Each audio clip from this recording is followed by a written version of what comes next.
a consultant plastic surgeon in Edinburgh. I'm the immediate past chair of BFIRST, and we are very excited to partner with our colleagues from Touching Hands, Research International, and Ganga Hospital.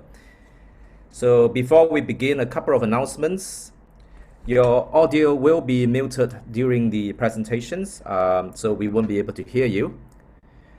Please use the Q&A function to ask questions. Please do not use the chat function. You can use the chat functions to post comments, but not questions and answers. To submit your questions to the panelists, questions as you can. If possible, the questions specific to the sessions being presented, so we can but send in any questions, just that we may not discuss it there and then. And it will be available on the BSSH and BFIRST website later on. We will be conducting polls during the session, also makes the webinar more fun. Fill in after the seminar. Certificates will also be sent out to you in due course. Now, in case of any technical difficulties during the webinar, please email mrbrighton at bssh.ac.uk. Now, we found in the past when people have problems hearing or seeing the presentations, they just simply log out and log in again, and that usually works very well.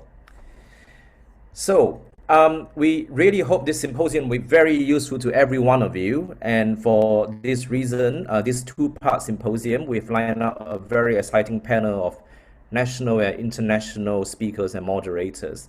And we're very grateful to each and every one of them for participating in this. Just a reminder about the program today, which is on the website. We have 3 main sessions.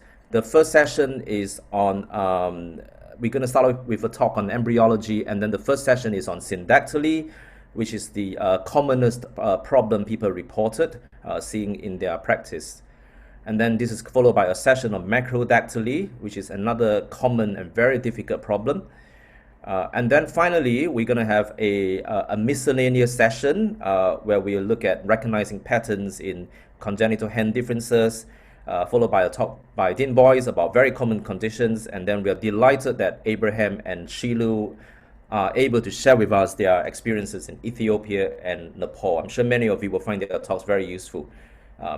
And then we will have a very exciting complex case discussion at the end, where we will invite all the panels to participate. So without much ado, I want to invite Sarah Tucker, who is the current chair of BFIRST, to come and say a few words. Sarah, please. Thank you, Wee. Welcome to everyone, and thank you for joining us. As the chair of BFIRST, I just want to welcome you all to this webinar. We're very grateful to Wee for bringing this together as a collaboration between BFIRST and BSSH, but also many thanks go to the organising committee and those that have worked behind the scenes to make it all happen, as well as Wee has mentioned, we have an international faculty joining us today. Thank you all for giving up your time in this way. Some of you will have been participating in these BFIRST and BSSH webinars for a long while and will know who we are and what we do. But for those of you who might be joining for the first or second time, you'll only have seen this activity since COVID came and changed the way that the world interacted.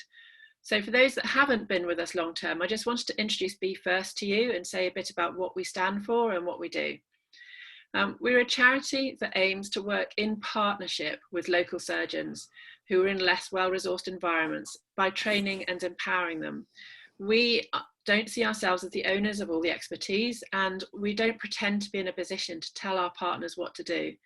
We aim to support our partners to develop their own service, and we expect them to become leaders in the field themselves in the future. We do all this through a number of different means, some of which, like visits and fellowships, are not possible at the moment, but we are increasing our virtual support to make sure that we're still there for our overseas partners. And you'll notice there are many people involved in this webinar who are the very people that work as our partners in these resource-poor nations.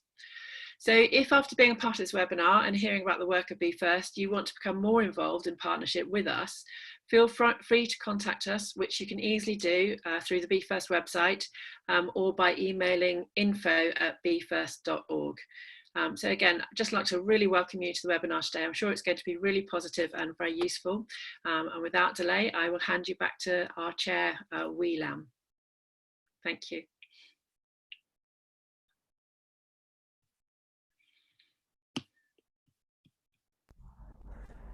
Thanks very much, Sept, for our first session. This will be co-chaired by myself and Pedro Santos.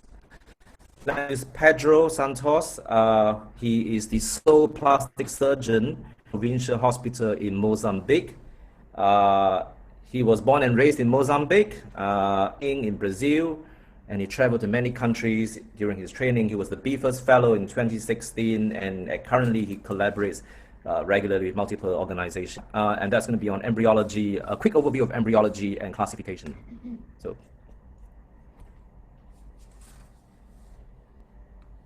Emma, please, thanks.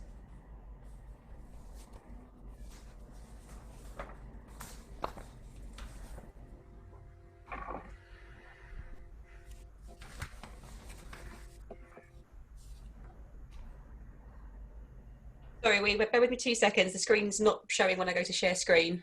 Just 2 seconds.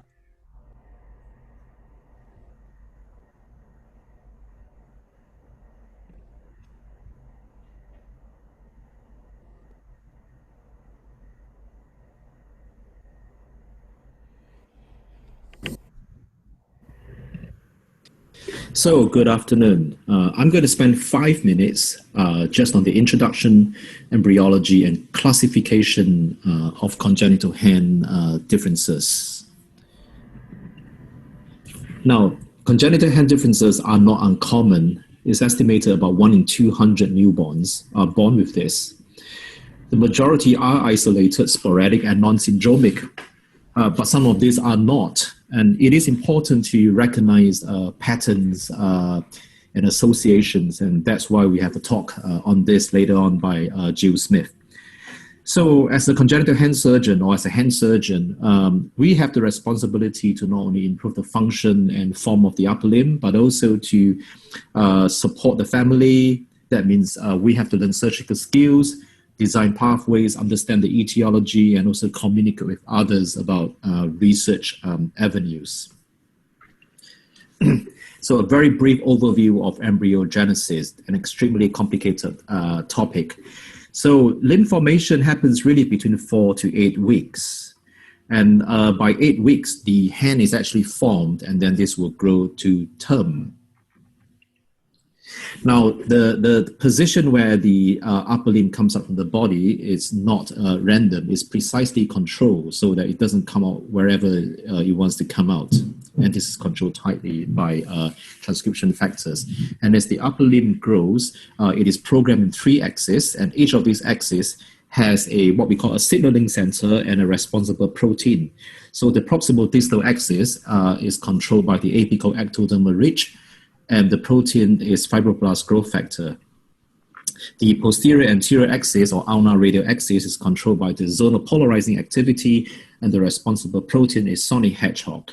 And then it is difficult to visualize, but there is a dorsal ventral pathway, and this is via the WNT pathway.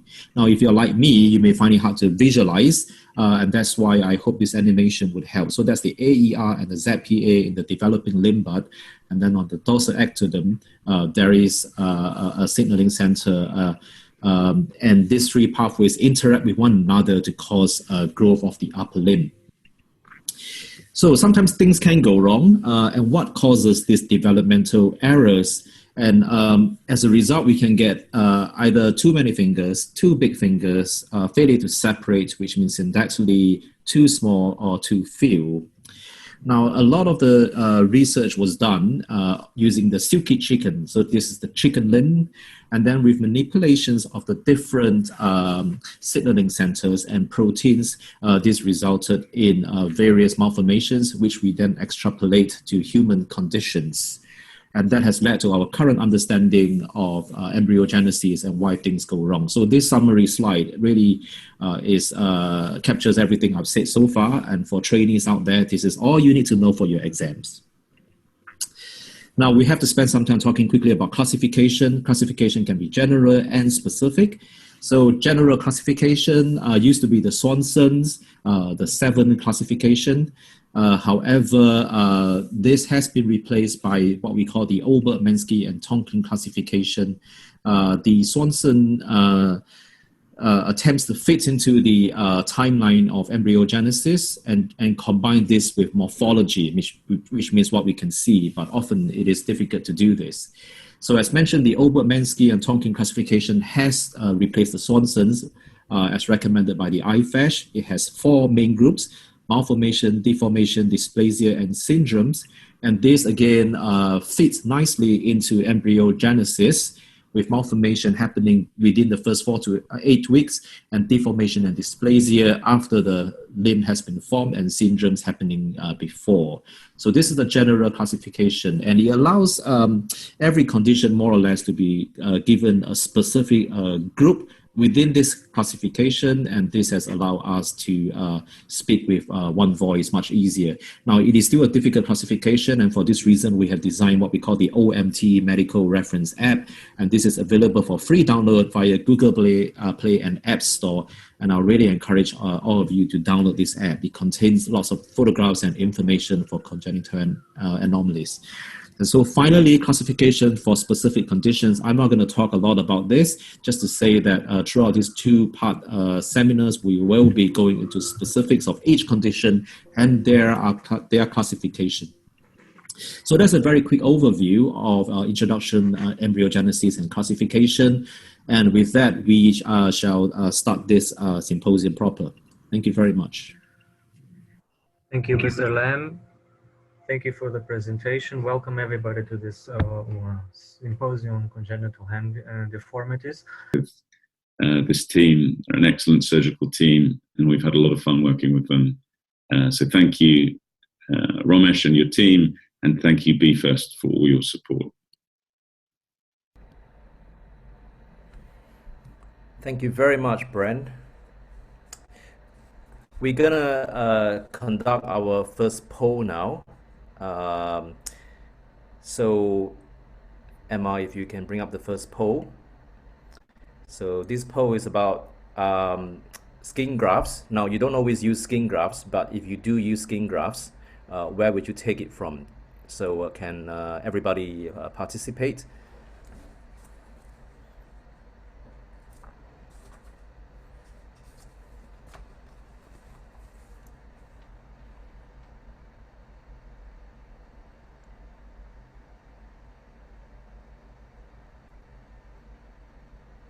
Just a reminder to please send in your questions to the panel for discussion via the Q&A function.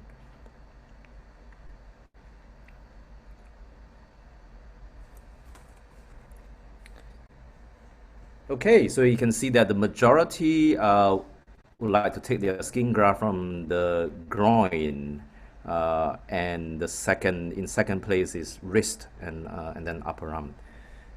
Thank you. So it gives me great pleasure to introduce our next speaker, who really needs no introduction at all. He is none other than Professor Scott Cosin. Scott, it's great to have you with us. Scott is the Chief of Staff for Shriners Hospital for Children in Philadelphia. He is also the current team leader for Touching Hands, which is the official outreach arm of the ASSH. He is past president of the ASSH. He was involved in the world's first bilateral hand transplant in a child. Fascinating case. Dr. Cosin is a well-known speaker and author in great demand all over the world. We are so glad to have you with us, Scott, to come and tell us about thumb index and dactyly. Thank you.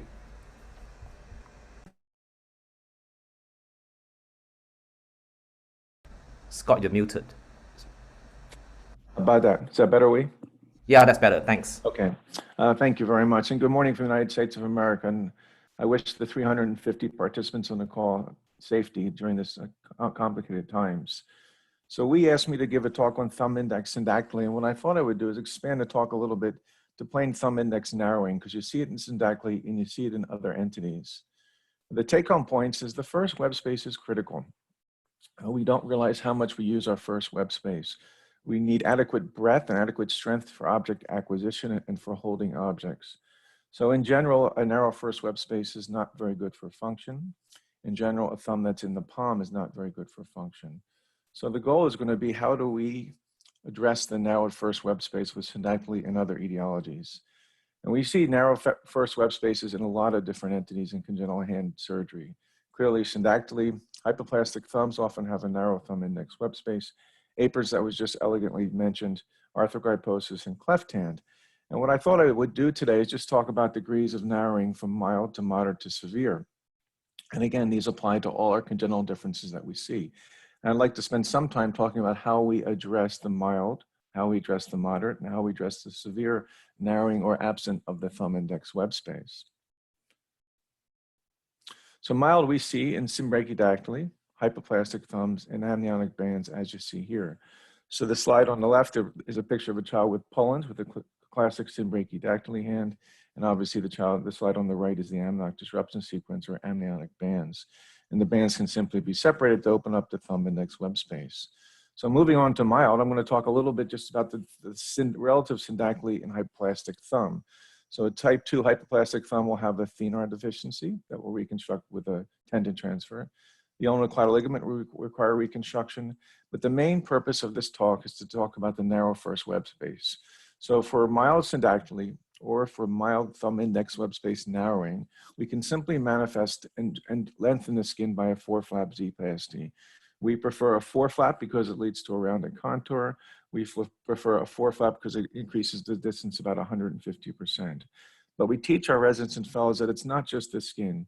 You need to address the underlying fascia, both dorsal and volar, and you need to make sure that you identify and protect the princeps pollicis. But a 4-flap Z-plasty is our workhorse for a mild syndactyly or a mild narrowing of the thumb index web space. And you can see in this long-term follow-up example, the child underwent a 4-flap Z-plasty and also a tendon transfer, and they've marked an increase in their breadth between their thumb and their index, and now they can acquire fairly large objects. So moving into moderate severe, as was just mentioned in APERS thumb, I think the thumb is so critical for function that we really focus our attention on obtaining a thumb and attaining a mobile small finger in APERS hands. We have really become fans of the Abdul-Ghani flap, and if you are not familiar with the Abdul-Ghani flap, I would give it a go. It's a modification of the original Buck-Ramco flap, but it's a more reliable random flap just by an extension into a rectangular configuration. So I'm going to show you an example. Here's an Abdul-Ghani flap in a complete syndactyly between the thumb and index finger.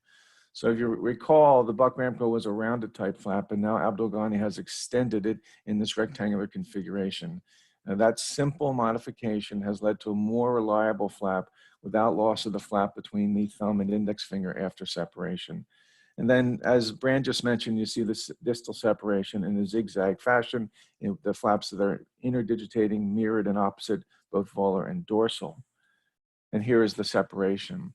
Again, we try and drive this Abdul-Ghani flap as proximal as possible. So we don't always make our proximal dissection until we're ensured that the flap can be driven as far as proximal. What limits you is obviously your princeps pollicis artery, and what limits you is just your flap. And if you need additional skin graft, as you can see on the slide on the right, you can add skin graft. Our preferred site is the volar wrist crease. And here's the follow-up. And if you look carefully at the follow-up, this child needed a little bit extra touch-up. They needed more rotation of the thumb, which was done as a second stage. Now, what about a severe narrowing of the thumb index web space? And you see this primarily in cleft hand. So what you can see is there's a large cleft in the mid portion of the hand, and there's marked narrowing in the cleft hand. I think what happens in cleft hand, a lot of times this does not get addressed appropriately, meaning if you don't open the thumb index web space wide enough, the child will then still prefer to prehension between the index and the ring finger, and they'll subsequently widen any reconstruction. Our preferred technique is really the Snow-Littler reconstruction. There are some modifications of the Snow-Littler, again described by Abdul-Ghani, but this is still our preferred. So it begins with this randomish flap between the index and ring finger. If you can pick up an artery, as you'll see in this case, then this random flap becomes an axial flap, and it's much more reliable, and you get much less epidermolysis. And then there's a Barsky flap on the side of the ring finger, which is used to create a nice commissure between the subsequent index and ring finger. And then there's a straight incision between the thumb and index. The flap is raised from dorsal to volar, And as you come around volar, look for an artery, because again, it changes this random flap into an axial flap, which is much more reliable. We tend to either move the index into the long finger if there's a remnant of the long finger, or perform a basilar closing wedge of the metacarpal to realign the index with the ring finger. You need to make sure that you don't have scissoring. Once that is done, then the flap is rotated into the thumb index web space, and you can see adequate breadth and reconstruction of the thumb index web space. And more importantly, it's clinical follow-up. So here, this child used to grab everything between the index and the ring finger, and now they're using the first web space as a preferred mode of prehension, and that's a home run as far as I'm concerned. Now moving on, there's other cases that we see with moderate to severe syndactyly or narrowing of the thumb index web space, and these are principally children with arthrogryposis, and these can be very, very difficult. It's a little bit different, so you need to look at the arthrogryposis hand and decide whether there's syndactyly between the thumb and the index web space, creating coronal deficiency of skin, or whether there's also a deficiency of volar skin, and you need to rotate the thumb out of the palm. As I said in the beginning of the talk, a thumb in the palm is just not a good thing. You need to get the thumb out of the palm. Our preferred technique is either a Ghani flap, or we'll do this stiletto flap, which is an index rotational flap. And then if it's severe, if the thumb is really within the palm, a concomitant MCP joint chondrodesis is performed. Here is your classic index rotational flap, or stiletto flap. So you can see it extends past the PIP joint on the index finger. The defect gets closed primarily, and then all that skin gets rotated under the thumb to provide reconstruction of the skin in the sagittal plane. And here's marked improvement. So you can see the defect is closed, the skin is rotated in, and the thumb is in a much better position. There was a concomitant dermodesis done about the IP joint in this particular case. And then the last type of narrow thumb index web space is really when there is no thumb index web space. And as we mentioned earlier, this is a defect of the ZPA in mirror hand. You can see it in a 5-fingered hand, or you can see in a type 5 thumb hypoplasia with a complete absence of the thumb. Again, I need to reiterate that the most important part of this reconstruction is to create a thumb and create an adequate thumb index web space or resolution of any narrowing. The treatment is some form of pollinization. In this particular patient, the 2 radial digits were removed, and then the next digit was then subsequently rotated into the thumb position. But what's most important is this thumb index web space. And you can see how wide it is, which will be great for object acquisition. And you can see how nice it will add for a mobile thumb. And what's great about being in practice so long is you see patients forever. And here is her long-term outcome. This is 10 or 15 years after pollinization and widening of the web space. What's important to look at is the marked improvement in the thumb index web space, which allows object acquisition and a mobile thumb. And that is just a home run or a goal, as you see here. With that, thank you very much, Wayne, and thank you for inviting me to this symposium. Thank you, Professor Kozin, for this great presentation. We will now conduct our second poll. Can we have the poll, Emma? So this second poll is about skin grafts. For a complete third web syndactyly, how often do you use skin grafts?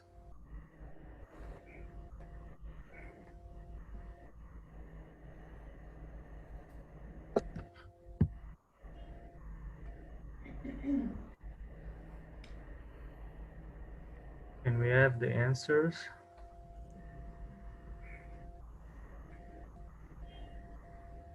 So our participants stated that 100%, 29% of participants will use skin graft 100% of time, and the next 25% of participants will use skin grafts in 25% of the time, and 20% will use it 75% of the time. Thank you. We will now welcome Mr. Paul MacArthur.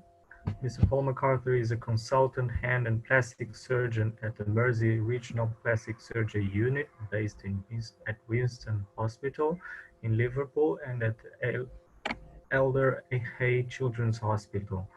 He was a visiting professor at the Wake Forest University Department in North Carolina, and he travels to Kenya as part of BFIRST and has special interests in congenital hand spasticity and pediatric plexus injuries.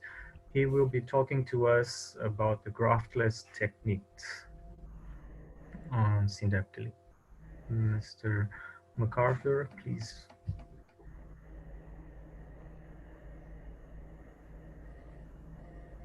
Hi, I hope you can hear me. Yes, we can. Hi, thank you. Thank you for those kind words of introduction. As mentioned, my part in this webinar is to discuss or to demonstrate the techniques that I've developed with my colleagues at Alder Hey over the past 15 years to hopefully avoid the use of skin graft techniques. And my visits to Kenya really brought home to me how privileged I am to work in an environment in the UK that has the infrastructure to allow development of techniques, but also not to have to think too carefully about conditions such as climate that may affect dressings and also ease of access to resource. So I'll touch on a couple of those points towards the end. But I was encouraged to see from the poll that's just been conducted that quite a few participants today are actually using skin graft-less techniques. So I will show through the course of the next 10 minutes or so how I would go about doing this. As Sarah Tucker said at the beginning of this seminar, this is not about whether or not our techniques are the only techniques. They, of course, form part of a wide variety of methods to manage complex problems. And so I offer this to add to your list of options in managing syndactyly.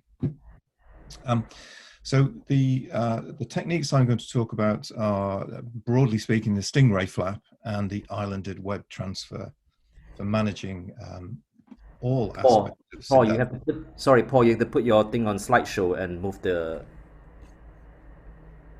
Oh.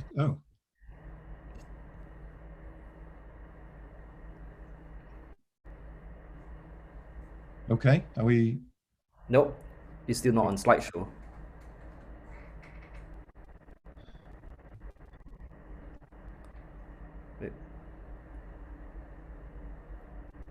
Paul, if you click slideshow at the top, it should give you an option to play.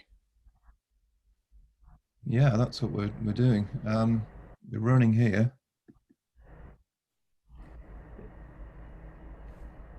Oh, there we go, perfect. Oh yeah, okay. Yes. Okay, so we'll go back, okay. So apologies for that. So my brief today was to talk about skin graftless techniques, and I'll demonstrate a couple of techniques that we've developed at Alder Hey, which, like many techniques that have been developed over the years, touch on what's gone before using the principles set out by Bram Simvanakumar, and I'm very grateful to him for covering many of the points that need to be addressed before entering into the surgical area. So the stingray flap, we coined the phrase mainly because of the size and shape of the flap, the orientation, and a certain amount of inspiration taken from this image from an aquarium in Dubai.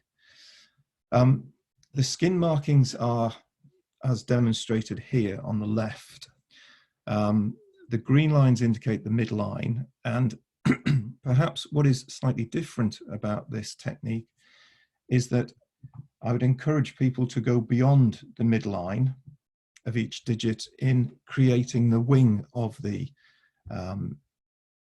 flap, as you see here.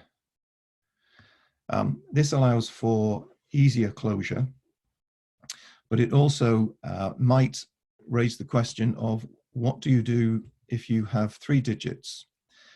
The honest answer to that is, in the closure of this flap, as we see on the picture on the right, dorsally, there is an incised scar that develops, and that this can form the base of the flap to the adjacent web if required. The modification that came into play with this technique was to split the distal part of the flap to create, as I'll refer to, the mouth, if you like, of the stingray. The purpose of this is to interdigitate with a small volar flap that you can see on the right as we look down into the web from distal to proximal. And as was beautifully demonstrated in the previous talk, the Buck-Gramco flap or stiletto flap for the tip of the finger can be incorporated into a complete syndactyly if you are required to reconstruct the medial or the nail folds. The key, however, to closure with this is, as you can see in the top left-hand corner, a cross-section diagram that I've put together, indicating the excess fat that we see in the space below the flap. There are many pictures in the books that talk about the geometry of skin and the lack of skin to close this area, but there is very little talked about this, this fat, and it is key, in my opinion, to achieving closure that this fat is removed. That always causes a little bit of concern to trainees or to observers who take the time to look over the shoulder, because of course in defatting you may cause thinning of the finger, which has not been demonstrated in my 15 years of doing this. But what we have noticed is, as one can see, this green area between the neurovascular bundles in the syndactyly fingers, a sheet of fibrous tissue, which is part of the failure of separation of the fingers. And it is my view that this fascial layer goes on in the normal finger to form Clellan's and Grayson's ligaments. This is actually a useful landmark when defatting from posterior, as it protects you going into and onto the vessels. So to look at an operative series to demonstrate how we go about, this will look very familiar to most people. We have a case of a third web complete syndactyly with a mild simple incomplete on the fourth web, I beg your pardon, for those with a keen eye.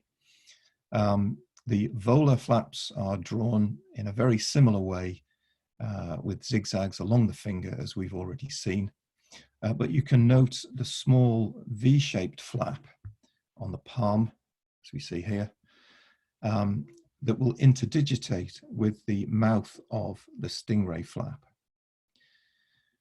And as you can see, that we've extended the wing of the flap across the midline to allow us to recruit more tissue into the web. And as pointed out earlier, the Buck-Gramco flaps are sitting in here. So the stingray flap is raised in a very thin fashion, almost at a dermal level. The pocket of fat, as we can see here, is removed to the point that one can expose, if needed, the paratenon of the extensor mechanism. And here we have the flap of, the volume of fat. The web is then recreated using the wings of the flap, which come onto the side of the fingers, and the mouth sits into the interdigitation. As we can see here, the donor sites are closed directly. You do recruit, to some extent, skin over the metacarpal phalangeal joints in order to facilitate this, but closure is achievable fairly, and I say in this case, fairly easily. And you'll note the Buck-Gramco flap sitting distally in here. Now, if I just go back a slide, the key point in closure, in my experience, is the insetting of the mouth into the palmar flap as the first step. I would then proceed distally to proximally, closing the wound with a continuous suture, as one may see here, of very small bites on the tissue in order not to incorporate too much tension. One can see a mild degree of blanching in this finger. But as always, we have seen perfusion of the fingers, and we've not had any problems with loss or necrosis. As mentioned in the previous talks, surgery is usually carried out at approximately a year to 12 months, 2 years of age. Often that is influenced by function. Operations will be carried out earlier, as mentioned by Mr. Sivakumar. But the volume of fat that we have excised in a recent study has been, appears to be on paper, quite a small volume of 0.4 to 1 milliliter. It does make a big difference. And so one or two other situations, we can see a more complex syndactyly in the little finger and ring finger. This child also had an accessory digit. Graftless technique was used, excuse me, and this is the child at 2 years post-operatively. We can see a slight deformity of the finger, but if one notices there was a skeletal difference in this case. Once again, similar techniques used with good scars, inconspicuous. The skeletal anomaly has led to a slight deviation at the tip of the finger, but functionally this child works very well and has not required any further treatment. One or two more cases just to demonstrate the quality of the scarring is inconspicuous. We don't have the issues as I had seen in my predecessor's caseload of pigmentation of skin grafts or hair growing from those. So in conclusion, with the stingray flap, small volumes of fat can make a big difference. We can close often complete simple syndactyles without the need for skin graft. And there's been no thinning of fingers observed in 15 years, which was a feature that was always put forward by my predecessors and the generation before. So there's long-term disadvantages of skin graft, as we've already heard. I'll move on quickly on this, as we see here. And I'll move on to the island flap. The island flap was published in the Journal of Hand Surgery, which is demonstrated above. Now, the island flap is useful in simple incomplete syndactyles up to the level of the PIP joint. And in effect, as we can see drawn here, we have a dorsal view whereby small vessels do come into this area. The extent to which you need to move the flap will determine how many of those vessels you are able to preserve. Obviously, you need to keep one. But again, we've had no problems with this technique. The distance in terms of markings is determined by the distance between the web of the simple incomplete syndactyly and the position of the web that you need to reverse it into. That is X on the diagram on the left. This brings about the decision or the distance to mobilize the flap proximally. Flap is elevated with a small modification. As you'll see, we've introduced the mouth principle with a volar flap to inset. The vessels clearly need to be identified, and on occasions, as we've all no doubt discovered, a distal bifurcation of the digital nerves can be managed with careful interfascicular dissections. The inset of the flap is shown on the right-hand side. Just a short demonstration. This is a 14-year-old golfer who was having difficulty wearing his golf glove and had been put forward for professional the professional circuits. As you'll notice, the keen-eyed of you once again, that he doesn't have a palmar flap as he was done pre-modification. So here we demonstrate the flap dissected with the small vessel indicated by the arrow in the picture. The flap is elevated, mobilized, and one can see the spread that the fingers are able to obtain. And here we have the flap inset, once again with small, continuous, fine, dissolvable sutures. And here he is 2 years later. So the tips to closure, to summarize really, I see that we have a talk on Wallant surgery later, which is no doubt extremely useful in certain circumstances. However, my experience through training of putting local anesthetic into fingers causes tissue swelling, which makes closure of these meticulous areas somewhat difficult. I would therefore advise against putting local anesthetic volume in the fingers themselves and use a more proximal infiltration method around the wrist or in the palm and dorsum.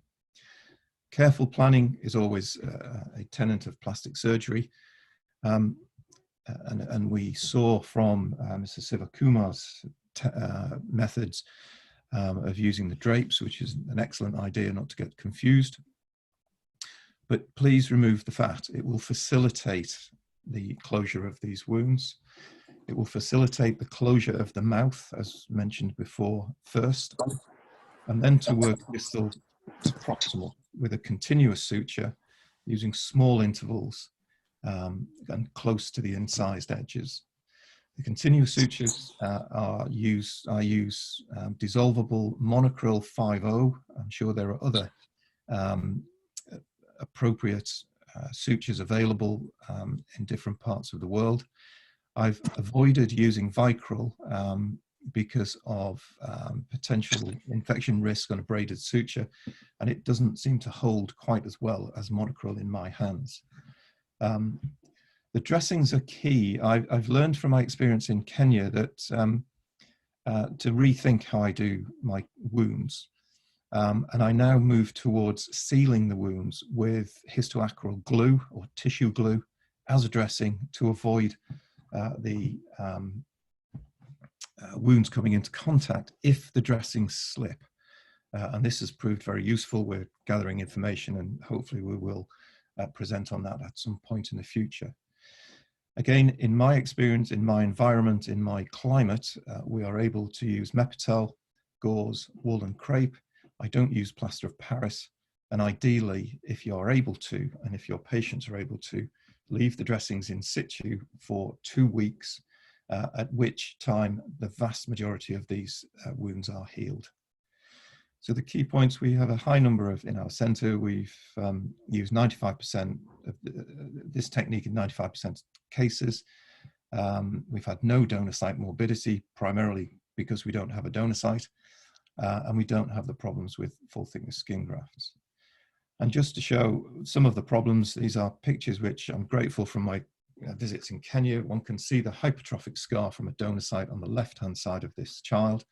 The syndactyly release has worked extremely well by the operating surgeon before me, but I've been able to demonstrate the use of a stingray flap and an island flap in the 2nd and 4th web space with, I'm reported by my colleagues there, the child is doing very well. It's not just simple syndactyles. We're able to use the techniques in complex Apert syndrome. This young man came to me at birth and he was delighted. His mother was delighted when he placed these 5 hula hoops on his hand, as he is now a 5-digit child without the use of skin grafts.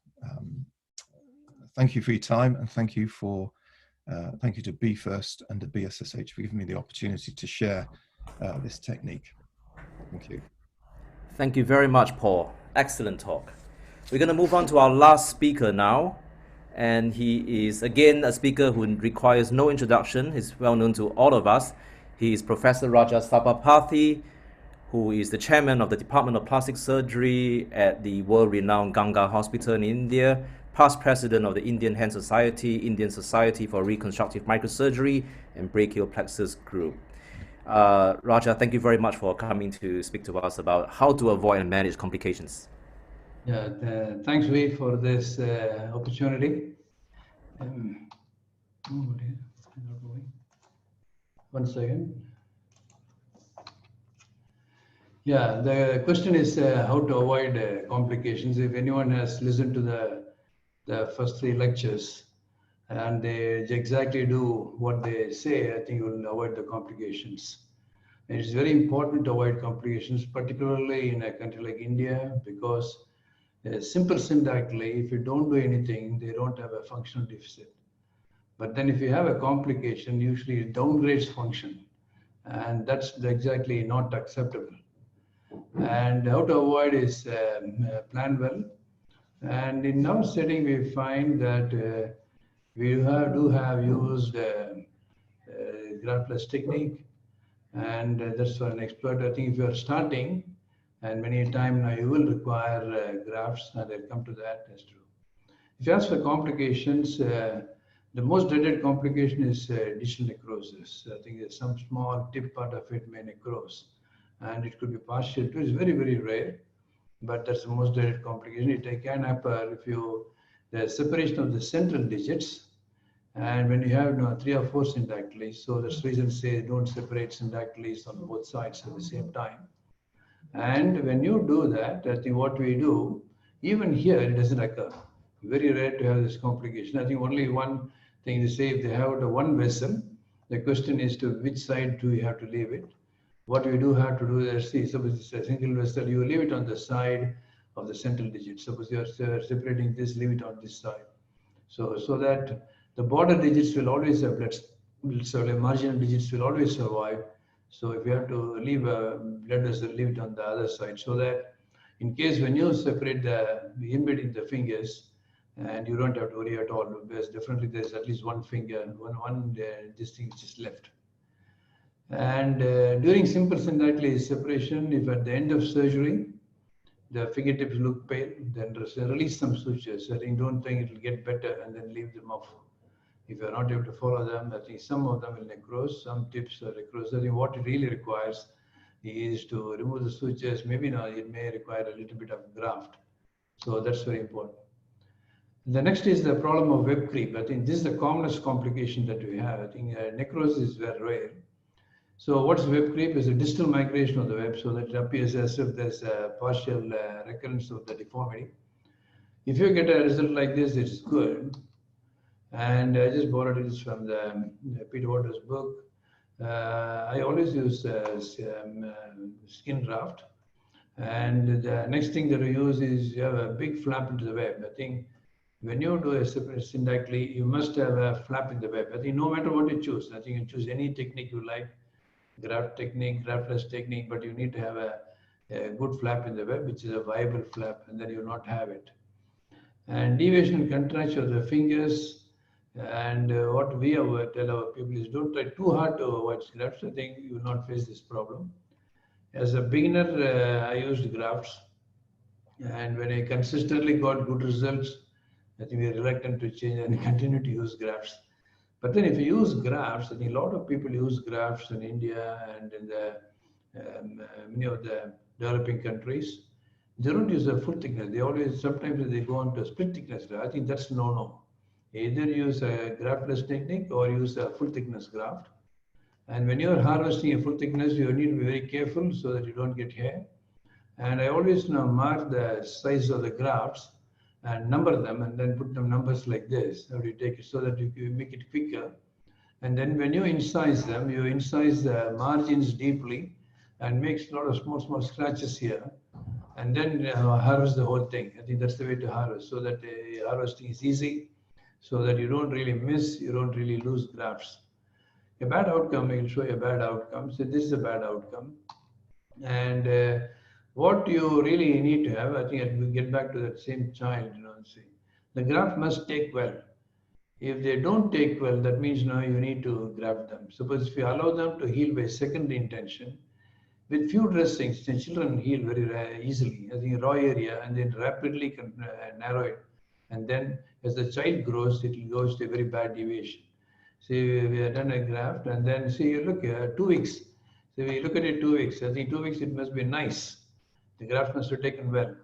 The rare occasion when it's not taken, that means you need a regraft with the thickness that you need to put it. But then if you allow it to heal, we just give a couple of weeks, it'll heal. But then they come, if you see them after a couple of years, then you'll find this problem.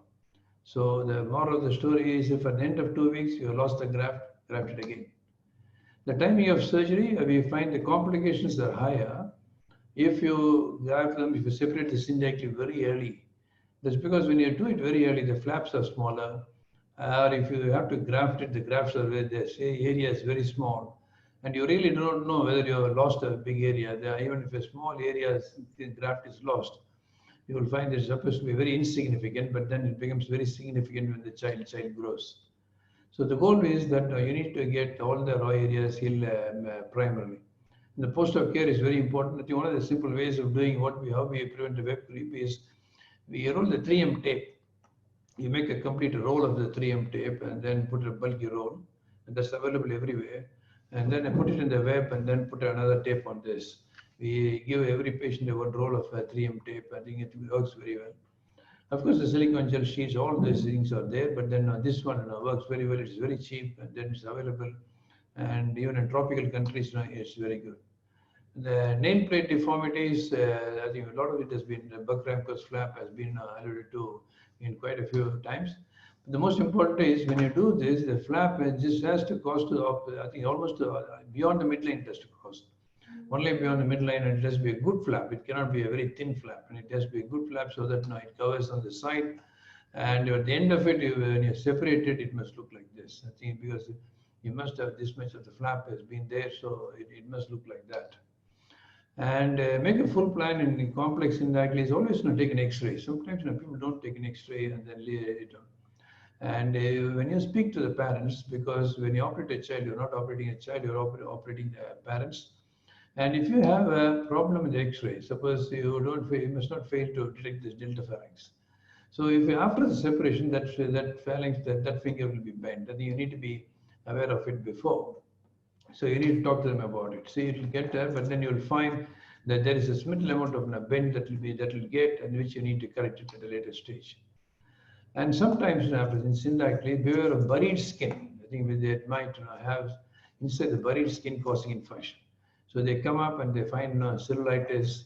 Then you find here a sort of a cyst that is going on here.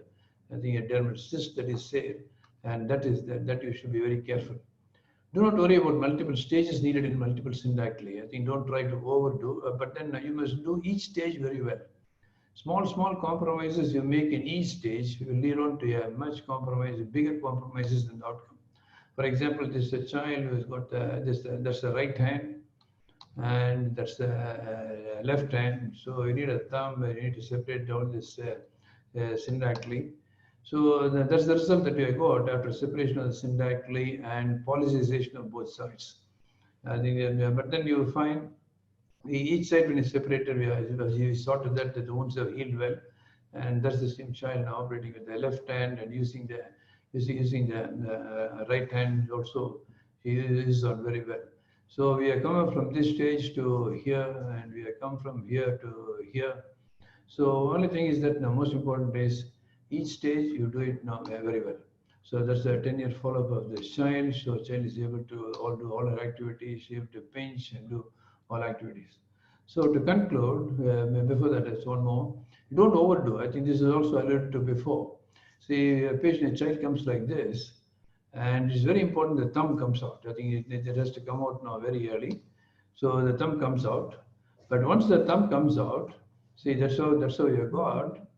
But then don't try to separate these fingers. I think they will not do very well. See, I think what you really require is this acts to hold up bigger objects. And when they need to have a pinch, they use the thumb and the little finger that they will pinch. If you try to separate them, that means functionally they will become bad. So the moral of the story is don't overdo. So to conclude, what we require is you need to plan properly. Whatever technique that you use, in 2 weeks the wounds must have healed well. Children, small scars, small areas heal very easily, but then as they grow, they lead on to contractures. If you do a Buck-Ramko's flap, make the flap a good flap so that it's a viable flap, it sits well. And never worry about the number of procedures you do, but then each procedure you do it very well. Thank you so much. Thank you so much, Raja. So we're gonna have a Q&A session now. We're gonna try our best to answer as many questions as we can. I'm gonna go right into it. It's fascinating to hear the different views, and this was deliberate. Some people favor skin grafts and others don't. So the first question is for Bran. I think there's a question on why do you prefer a triangular flap rather than a rectangular flap, and do you have problems with the flap contracting? So the reason I use that, as we've talked about, I think all the speakers have mentioned that there are a lot of options, and I think that the most important thing is to do the procedure very carefully and to raise the flaps very carefully. The reason I use the interdigitating triangles is because when looking from the dorsum of the hand, there's no minimal scarring on the top of the fingers, and you see that nice sweep of the larger triangle on the top dipping down into the web space. And because you've got these two triangles, they can slide against each other. So if you have a slightly distal bifurcation where you can't ligate one of the vessels, it gives you the opportunity, if you had to go tip to tip or slide them until you can comfortably get over the arterial separation. And I've had pretty good results with that. Having said that, I've seen good results with all the different flaps, and the Stingray flap looks very good. But the key is to use that local tissue, raise it correctly, and be absolutely meticulous with how you inset it and handle the tissue. Great, thank you. Question for Scott. It's a question about the mirror hand. Fascinating case. Do you always remove the radial digits? So it's a great question. So the answer is no. So what we rely upon is the most mobile radial digit gets policized. So it's not always the most radial. So you have to incorporate your therapist's opinion and watch the child and see how they function. But whatever is the most mobile digit becomes the thumb. Great, thanks. I'm going to move on to Paul about the Stingray flap. This is from Teddy from Indonesia. The Stingray flap is great, but would it be difficult for the small baby, the baby that's less than 6 months old? Can you hear me? Yes. I was often told by my teachers in the past that if it's small, just turn your loops up. So the key to this is the technique, and it's been reiterated by others. The key to this is careful planning and careful dissection. And often the limitation in a child of less than 6 months old is not the surgical limitation, it's the anesthetic limitation. And yes, we have done the surgery in smaller hands than 6 months old, but actually what we're looking at the moment is that we find that the younger the child, the more likely they may have a scar contracture or a web creep later in life requiring a revision. So yes, it can be done in the smaller hand. It just needs a little bit more care. Thank you, Paul. So a question for Raja. If you have a case of bilateral syndactyly, do you do one side at one time or both hands together? No, I always do one side at a time. No, so I never do both sides at a time, so that we, in case of the very rare occasion, we get a problem. So you shouldn't do that one. And secondly, it does take time to do syndactyly. So I would prefer to do one side at a time. And children also become a little more cranky if both sides are in a bandage. That's interesting. So let me just open this up a bit. Bran, what do you think? Would you do both sides together or one side at a time? I find, particularly having treated quite a lot of syndromic syndactylies where you have to do multiple stages, try to minimize the number of procedures. Under about 14 months of age, children will tolerate having both hands in bandages quite well.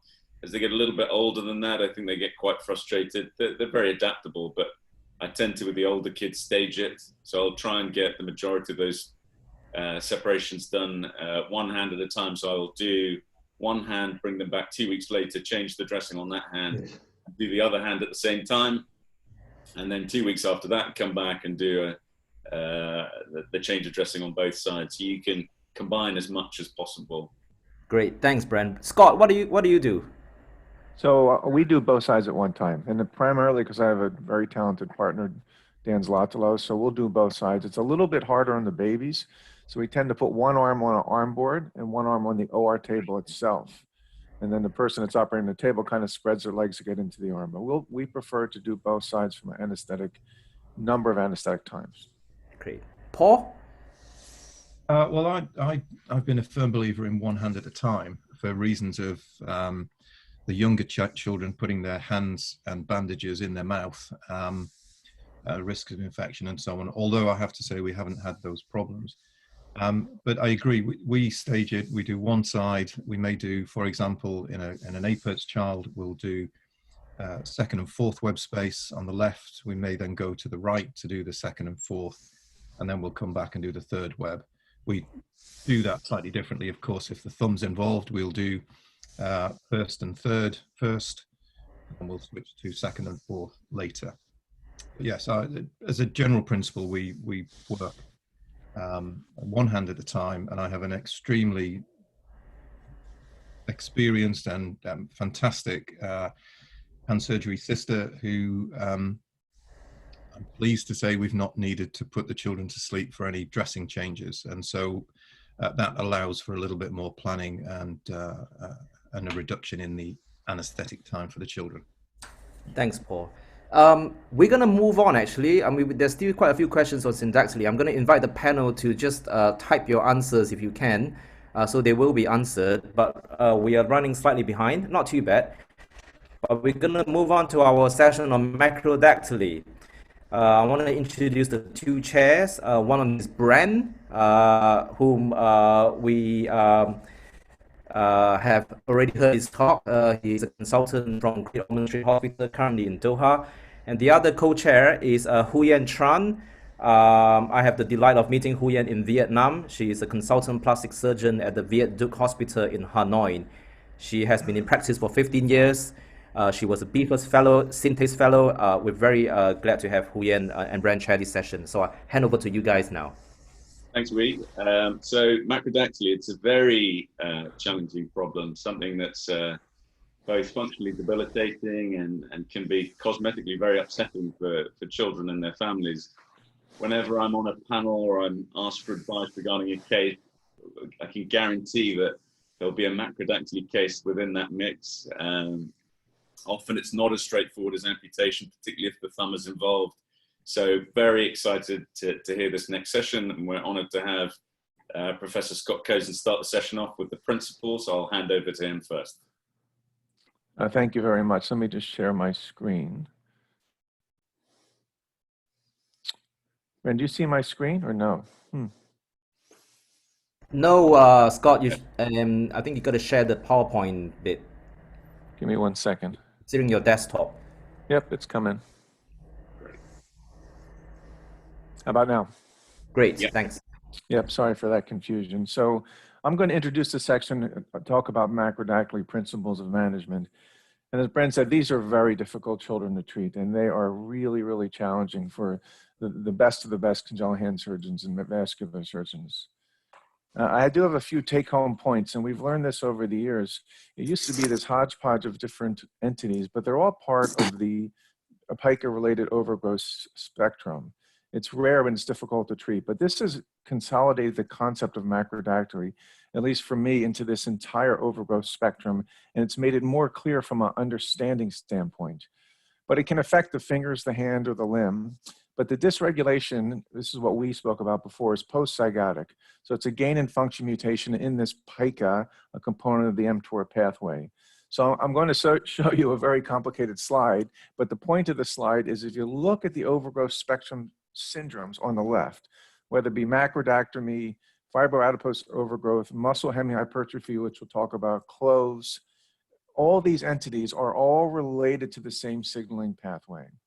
And if you look on the right side of the screen, you see more syndromes that we used to consider separate entities, and now they're all related, like Proteus, like the megacephaly. All these are now related, and they've all been shown to be part of the signaling pathway. Now, why is this so important? It means that one day there may be some type of pharmacological solution to this problem. And there's lots of stuff being performed in a limited basis for some of the very, very bad overgrowth syndromes like Proteus that are very, very disfiguring. So this gives us promise for the future. As I was taught by my mentor, that this is probably a biologic problem that we treat with a surgical solution, and that leads to poor outcomes, right? And the other thing that's happened, to make it more clear, at least in my brain, is it's tissue specific. So this slide is really important. So the tissues you see on the left, if it's pleiotropic, it involves all the tissues like clothes. If it's tissue specific, it may just involve the muscle, like you see in the muscle hemihypertrophy on the left. And then there's different phenotypes, just like everything else. So this makes it clear to me about we're treating the same type of entity. It's just a different post-zygotic mutation and a different phenotype severity and a different tissue specific. So that's cleared it up a lot. So things now like Klippel-Trenaunte-Weber, like you see here in this, are all part of this pike-related overgrowth syndromes, as is hemihypertrophy. So 20 years ago, we used to see this entity and not actually know what it was. But if you have hypertrophy of the intrinsic muscles in the hand, you end up with these deformities, which are attributed to the pica-related overgrowth syndromes. Now, some of them are incredibly disfiguring, and some of them are daunting and haunting at the same time. And when you see a child like this, who's severely affected with with bilateral arms, and his brother's affected, it's really a daunting surgical task. So can you imagine how much pain it is to the family to have children who are affected by this grotesque hypertrophy of both limbs here? And macrodactyly is a lesser degree of the pica-related overgrowth syndromes. So we're going to focus on macrodactyly, but understand that it's all part of the same phenotype along the way of this pica-related overgrowth syndrome. For us, or for everyone, it's the most common form of macrodactyly is related to the lipofibral hamartoma of the proximal nerve. So when it affects the median nerve is enlarged. When it affects the ulnar nerve is enlarged. There's lots of controversy when you're operating on macrodactyly of the median nerve innervated structures, whether you should do a prophylactic release of the carpal tunnel. We tend to do it and look for the lipofibral hamartoma of the median nerve, because children will have asymptomatic carpal tunnel and they'll present with wasting of their thenar muscles. They don't complain of sensory loss and they don't complain of motor loss, and then you've missed an opportunity. So we tend to perform a carpal tunnel syndrome when we operate on our macrodactyly. Now, it's usually noted within the first years of life, and from an orthopedic hand standpoint, there's two different types. The growth may be disproportionate or progressive, or proportional or static, meaning the digit is always enlarged, but it grows proportionally with the other digits. And these are the one where I think salvage is possible. The progressive is extremely hard to treat. So with reference to static, the basic principal tenets are you want to try and preserve the digit, obviously, especially if it's a thumb. You want to do multiple debulkings. We still perform half the finger at a time. When the finger is the same size as the same sex parent, you want to stop the growth via midlateral approach. The problem with that is oppositional growth continues, and often as these kids get older, the fingers become somewhat stiff. The digital shortening procedures, and I'd love to know what the panel thinks, these have been frustrating, difficult, and unreliable to me. So you see lots of pictures of the nail being transposed proximally on some of these large digits, or the nail being widened. My results have not been reliable. So I tend to defer these principles unless the parents are really, really pushing it.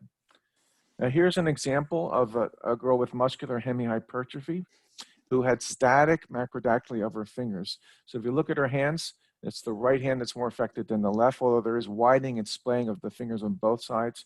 Her hemihypertrophy affected both limbs. You see the x-rays on the right. And we began this arduous process of debulking her right thumb, of limiting the growth of her right thumb, of debulking her index finger, of limiting the growth of her index finger. And this happens over time. And if you stick with it, you can end up with a fairly functional hand. Now, fortunately, she didn't become very stiff. She still maintained this muscular pose. And then here she is, long-term follow-up. And I think that's a win. I mean, it's not a perfect hand, but it's a mobile hand and it's a 5-digit hand. And you can see she's fairly symmetric. So for static macrodactyly, I think we're pretty good at treating it. And we're pretty good at getting the digits of relatively equal size, especially if they maintain some mobility. The hyperostotic macrodactyly, the ones that develop the osteophytes around the joints, become incredibly stiff over time, but we can still maintain the length, although the bulk's always bigger. For progressive macrodactyly, if it's an isolated digit, I truly try to encourage the parents to have early amputation. So if it's a single digit, not the thumb, of course, if it's a single digit, I want to do amputation. Now, sometimes we will do the thumb, and I'll show you a case at the end. Because the question really becomes how many fingers are enough? And this is obviously a patient of mine who's high-fiving Mickey Mouse at Disneyland. And for those that don't know, Mickey only has 4 fingers, and so does my patient. And I always encourage the parents to think about early amputation in progressive macrodactyly, especially of an isolated digit. Here's an example. This is a child from Puerto Rico with an enlarging long finger. It's a little bit hyperostotic and it's become stiff. We encourage the patients to have early amputation. So the finger was moved at the ray and the index finger was moved over and fixed with a plate and screw construct. And then here you want to make sure, like I said before, under syndactyly talk, you don't want to have any scissoring or malrotation. And here's the closure. And what's important is here's the function. So I think this is kind of one and done surgery. You took a relatively disfiguring digit.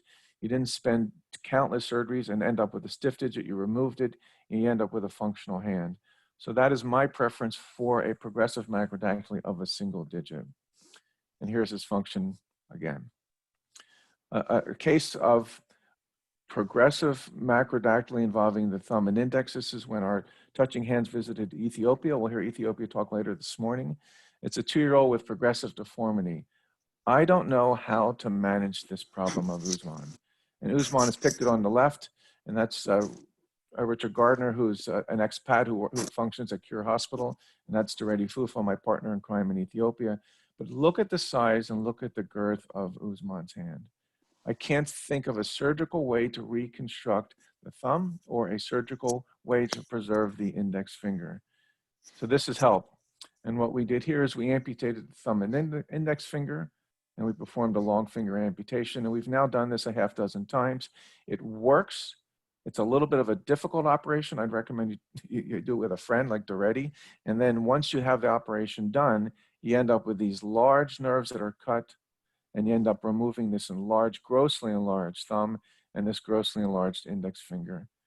And then here is the pulsation of the long finger. And it seems to work very well, but as always, sometimes, especially in developing countries or low middle countries, there's some bumps in the road. Usman went home, and then Usman came back with maggots in his cast. Here's debridements from the maggots. Rick Gardner, fortunately, was at Cure Hospital and took care of Usman. And ultimately, there was nice closure, some debridement of the tissue without much difficulty. And here is Usman's attempting function. Here, watch, you'll see open and close here. And that's a pretty good result, actually, I think, with a single operation, although it was complicated by some additional debridement by the maggots. Thank you very much.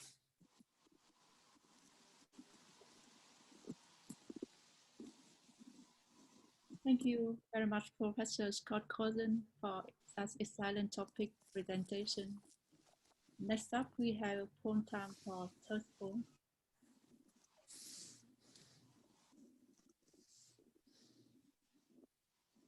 We're doing the next poll.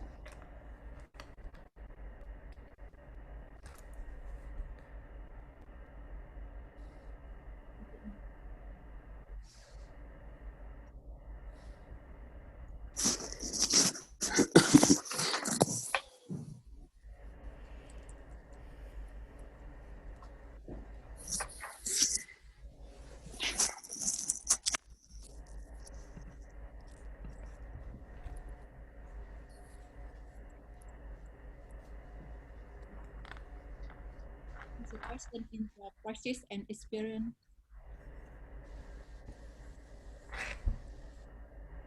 Yeah, okay.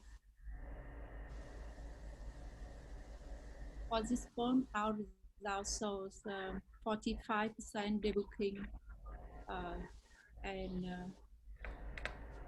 28% for do not have any experience in testing this condition. For the next speaker, we have a pleasure for welcoming back Professor Raza Sabawati for the topic, how to counsel parents and what to do when a position is refused. Professor Raza is a very special guest from India. Please,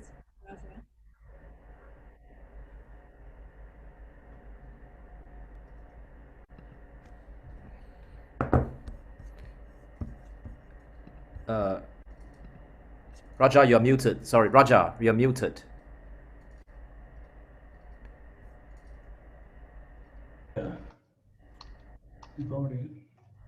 Yeah, Okay. we can hear you now.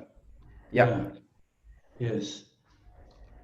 So I like the statement of Adrian Flatt. You know, he said macrodactyly dwarfs the giants of hand surgery. So not only giants, anybody can dwarf. The reason for the statement is if you attempt macrodactyly correction, you're destined to do multiple stages. That's one. And secondly, complications are higher because I read somewhere that in a macrodactyly, all the tissues, the tendons, the bones, the fat, all of them may be more, but then the size of the distal vessels is almost the same as that of a normal vessel, many times. So when you do flaps in macrodactyly, the flap necrosis is higher. They are relatively underperfused. So you need to be careful about that when you raise flaps in macrodactyly. The end results are not always satisfactory. And so for that reason, we always suggest amputation early in life. I think perhaps that's the best option. They've got a variable presentation. I can come like the small fingers, and then they may become like the giant fingers like this. I think that's where the problem, because they are a big spectrum of cases. I personally find when the parents bring the children, the decision is very easy, and they also agree. If it happens in the index finger, it's a single finger, then the ray amputation is the choice. I personally don't offer them other choices. But when it happens in the central finger, particularly if it happens in two fingers, then it's the problem. I think then if you do a ray amputation, if you amputate 2 fingers, then it will leave a small palm. So that's there. So if you are going to offer them reconstruction, that means I have this as a goal. That means if you offer them reconstruction, the ultimate functional result should be better than amputation, and that it should be achieved with as little morbidity as possible. So the aim of the surgical procedures, I start with the small one and then go to the bigger ones. You need to have a 3-dimensional reduction in length, breadth, and volume. And usually their angulation is present, that needs to be corrected. And if the PEP joint is present, that means you need to preserve the range of movement. I have found in macrodactyly, you cannot create movement, but only what you can do is if there is a movement that's present, by your surgery, it can stop. I think that's what you need to avoid. And you need to keep some nail at the end of the finger. Suppose you amputate and then give them a blank stump. That means they don't like it. If you have something like a nail at the end of the finger, it usually gives a completeness of the finger. So we'll start off with this type of macrodactyly. Okay. So here you find before surgery, the child, they are able to flex the PEP joint. So one of the things you need to have is that you must never allow this to go. And you see the X-ray, you know the deviation where it is present in the index finger and the middle finger. So you need 3-dimensional reduction, length, breadth, and volume. And you need to correct the angulation. And you need to preserve the range of movement. And if you have the nail, when you reduce it, the nail, you can't have the same size of the nail. Then it looks bad. I think you need to reduce the size of the nail. So how do we do this? Because these parents refuse amputation. Stage 1 is we need debulking. So we do the debulking of the stage 1. First stage, debulk it. So whenever you are embarking on multiple stages, I find that the first stage you must show some significant result. You need to show them difference. I think that's very important. Only then they can do the next stage. You need to keep happy people, because they are pressing you to keep doing this. Then you need to keep them also happy. So that's the first stage. So the size of it is reduced. I put in simple drains at the end of it. So that's it. So you'll find macrodactyly, I think we operate a lot of this, so many hand deformities in children. I find that macrodactyly alone, they have higher incidence of forming hypertrophic scar. I don't know why. So still the is maintained.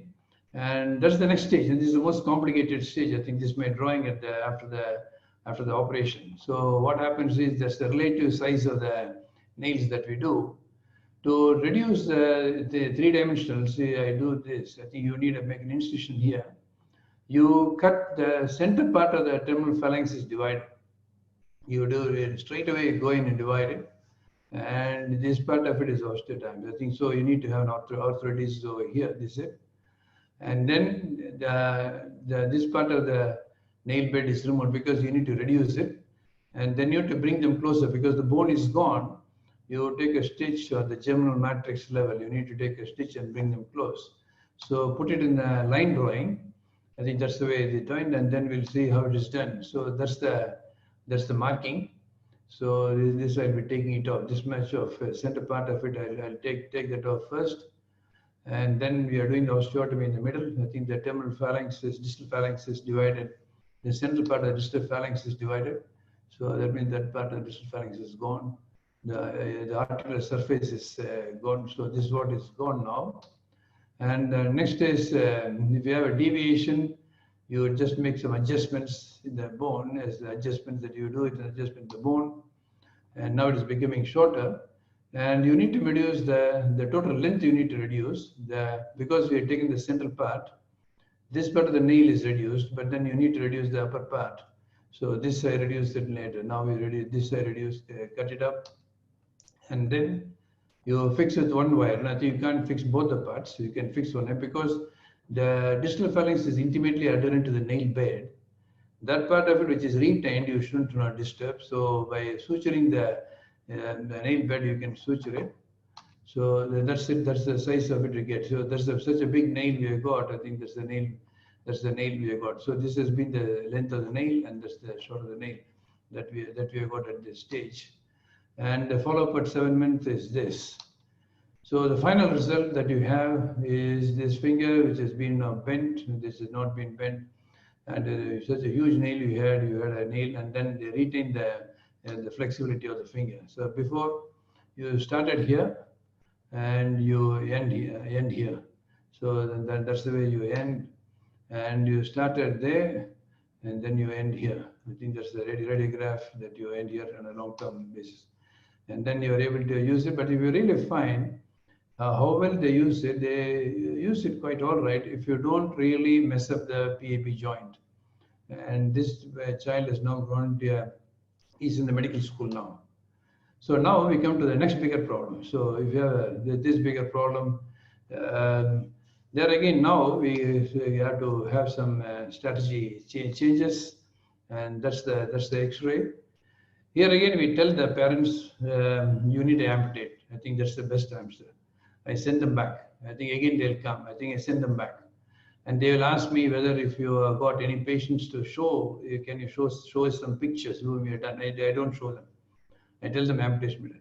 So if they still persist on, then before starting, then I start showing the pictures and tell them, no, this is the way it has to go at a lot of times. So what we do is, first I take a nail bed graft. See, this is the nail bed graft has been taken. And you need to get the nail. That means now you need to take it out with the germinal matrix also has to be taken. And this is the skin over here. And this needs to be split and put back. That means now when you put this cannot get vascularized. So after taking this, you need to deepitalize this area. I think you need to take up the whole of this. You need to deepitalize. And then after that, you just straight away we amputate and then close it. And you've got now two parts of it you divide. So remember, this is all a major complex procedures, but then it is only for the recalcitrant, persistent parent. Okay, but then we need to give them a good hand. So now, how do we put the nail bed graft? I think this is one of the things, techniques now which we devised. I try to think where the nail should come. So that's the place for the sterile matrix. That means now here the germinal matrix has to go in. So I will deepitalize this part because when you put in a nail bed, if you just make a hole, it will be fat. I think it cannot have it. I think they don't survive. I think you need to deepitalize it. So that means now it survives. But then after this, what do you do with you need to have a sulcus. You need to have, so how do we do that? So after deepitalizing, I make a small incision over here and make a small pocket we make. So that's what has been done. So you made deepitalized it, and then you make a small pocket. Up to that, you make a pocket. And this exactly is done. This is the deepithelialized. See, that's what we took it, and this part of it is deepithelialized. So this deepithelialized surface is there. This is the undersurface of the nail. So you put it and then push it inside. You push it inside, and you take stitches like this. So that means now this part of it is inside. So you get something like a nail in the end of the finger, and that's how it comes. So at this stage, when you had a finger up to that, you had another 2 inches. So that's we just leave it on. The nail starts coming over here. It looks as if they've got a small sulcus over here. I think that's it. So now you've got a syndactyly. You need to separate the syndactyly. Almost always now you'll require a big full thickness grafts you will need. At the time when you are separating the syndactyly, debulk it. You debulk it, drastically debulk it, and that's that. To reach that level you reach. And then last stage, you require, because we have cut it, there is no DAP joint, and this finger was not moving before anyway. This finger was not moving. So now you make it, arthroides the finger so that it becomes painless. And again, you debulk it. And 2 years later, because it's a progressive macrodactyly, they keep growing. And that's it. That's the end of the, up to the stage you reached, and then the parents were quite happy. So you do have a sulcus here, you do have something like a nail here, and that's what we reached from a stage where you reached it. I think to that I find even the parents are unhappy. They want to get it done. So then the X-rays we start here, and because we do laterally, we cut this thing. So that means laterally you find that the X-ray and the long-term result they appear like this. So that's easy. So if you have a thumb. So thumb, we can't amputate. So what we do, again, I draw. I think how I just want to see how it looks, where it will look. So again, we take the nail bed, and then we put it on. When you do this first stage, we put this, once you get, you need to put this nail bed at a start, where you think ultimately you'll require that. And then this is the first stage you do this. And then, say now it looks good. And after that, you need to make the thumb meet the fingers. The thumb becomes functional when you meet the fingers. That's very important. It has to meet. For that, these children do not have proper muscles. They don't have movement. And then for that, you need osteotomy. I think we still have not done that in this boy. So we reached out to the stage. We need to debulk it here, and I'll do an osteotomy so that I'll find out where these other fingers go. And at that stage, I'll position the thumb so that it meets the fingers. Now this comes to another, then there's the last one. This comes to a bigger stage. So if you have such big fingers, so this child is from abroad, and then so many times we send the child back, and then said, we need to have the 5 fingers. So that's the way the X-ray looks. And after long discussion, we took over the shot. The same thing. You take it up short. And here, in the beginning, it's as a start, the nail is not good. The nail is not good in the state, but then we require only a small part of it. That's the nail bed that I harvested from here. So I'm trying to put it in this spot. So when the child, when it's so big child, it is so big in the beginning. In the first time itself, you reduce the length part of it, you reduce. And then you start putting the nail bed graft at the end, and it looks like this. In the first stage, it looks like this. So the germinal part, matrix part of it will be here. I think it goes into a small fold that you would see. And then we start separating the syndactyly. I think you start separating the syndactyly. Syndactyly separately looks like this. And then on the volar side, you start. There are progressive macrodactyly. I think they'll grow. So you do this. And then after this, you need to reduce the size of the bone. Because by the way you reduce the size, you almost go to the base of the middle pharynx. I think you'll be going to the base of the middle pharynx. And after that, you make a longitude on both sides, you cut the bone. You think you're going to cut the bone. I agree with Scott. Now you need to separate you need to release the carpal tunnel. Sometimes many of these children cry incessantly in the night. That's the carpal tunnel syndrome they have. You need to reduce it. And that's the child, we got why, say when you child, I think this is the reached child you reached. And that's the X-ray that we find. You will find that we've done so much of hand surgery we do. I think some parents and some children are very happy.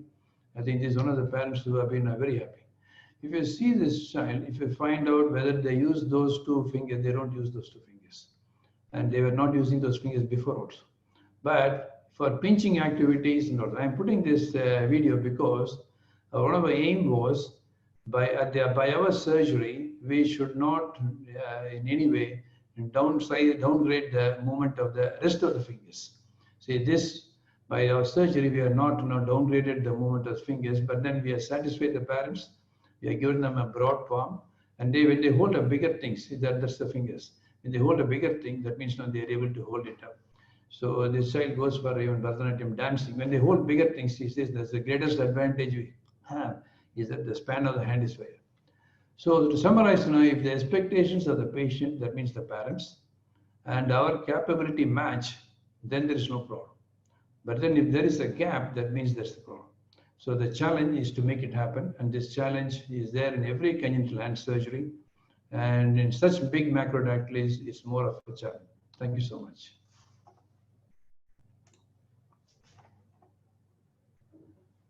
Thank you, Raja, and thank you, Scott. Great talks on a very challenging topic. We'll run through some questions. One of the questions is to Professor Cozen, what are your views on digital nerve resection and autologous nerve grafting for nerve territory orientated macrodactyly? You're muted, Scott.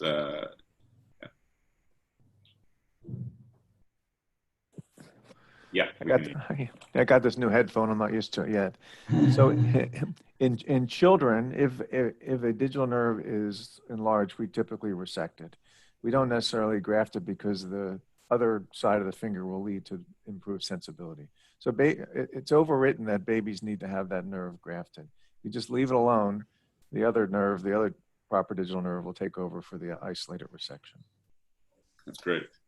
Raja, can I ask you, have you got any experience of free tissue transfer into a resection bed, having amputated some digits and a thumb and perhaps an index finger? Have you, either of you, had any experience in terms of microvascular transfer of digits into that bed? I have one patient who has got a huge thumb, and he also had a huge index finger. So we have amputated the index finger, and the thumb also I'm going to amputate, but for the COVID, he should have come. The plan is to amputate the thumb and do a toe transfer.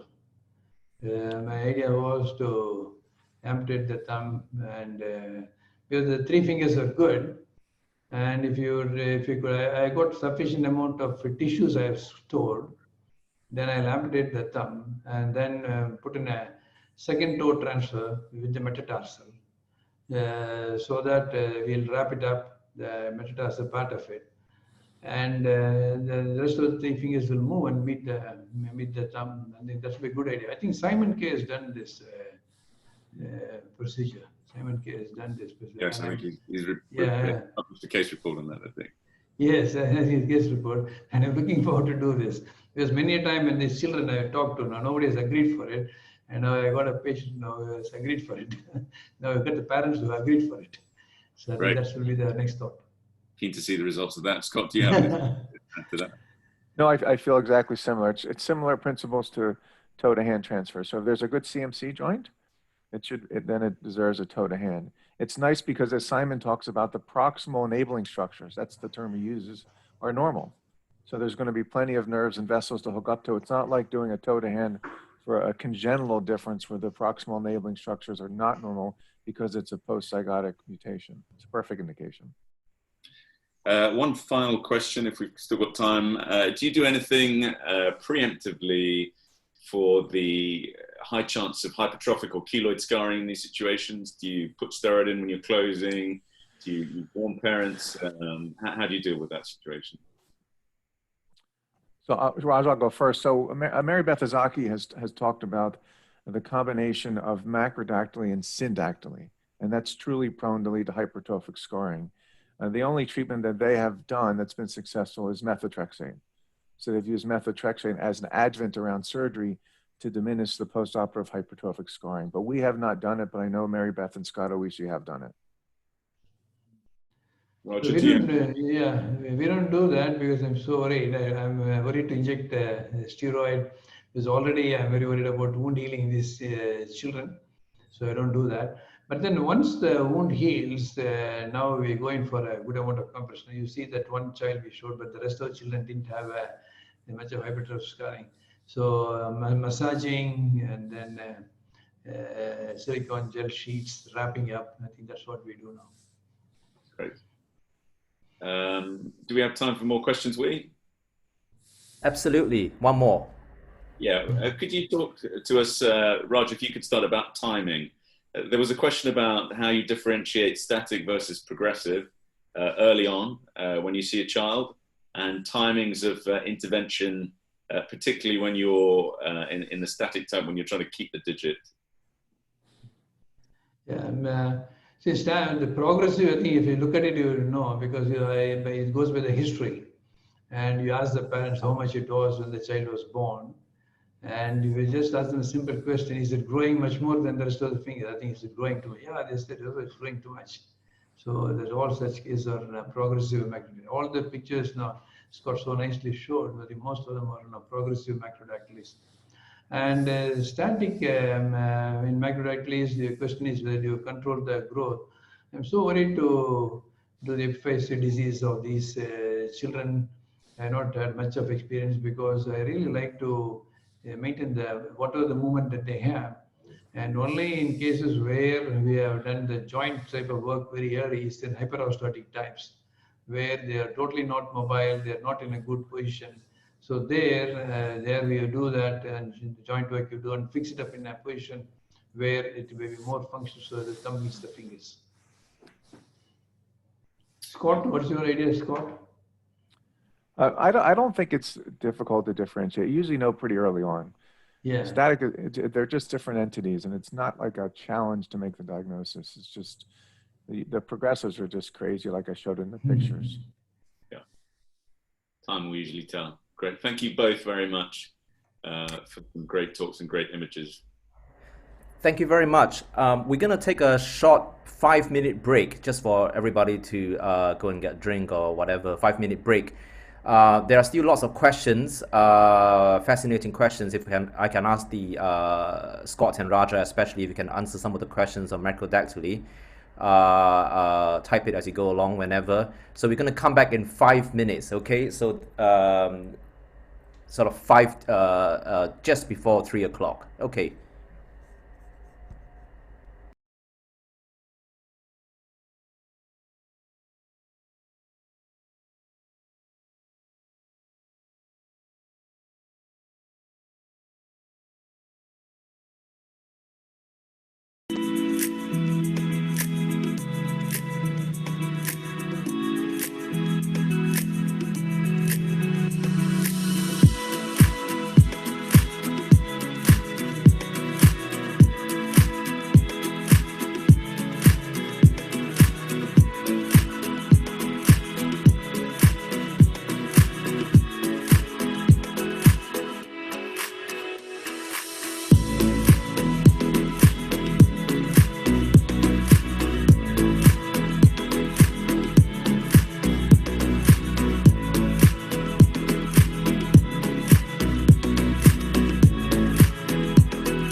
Okay, we're gonna make a start.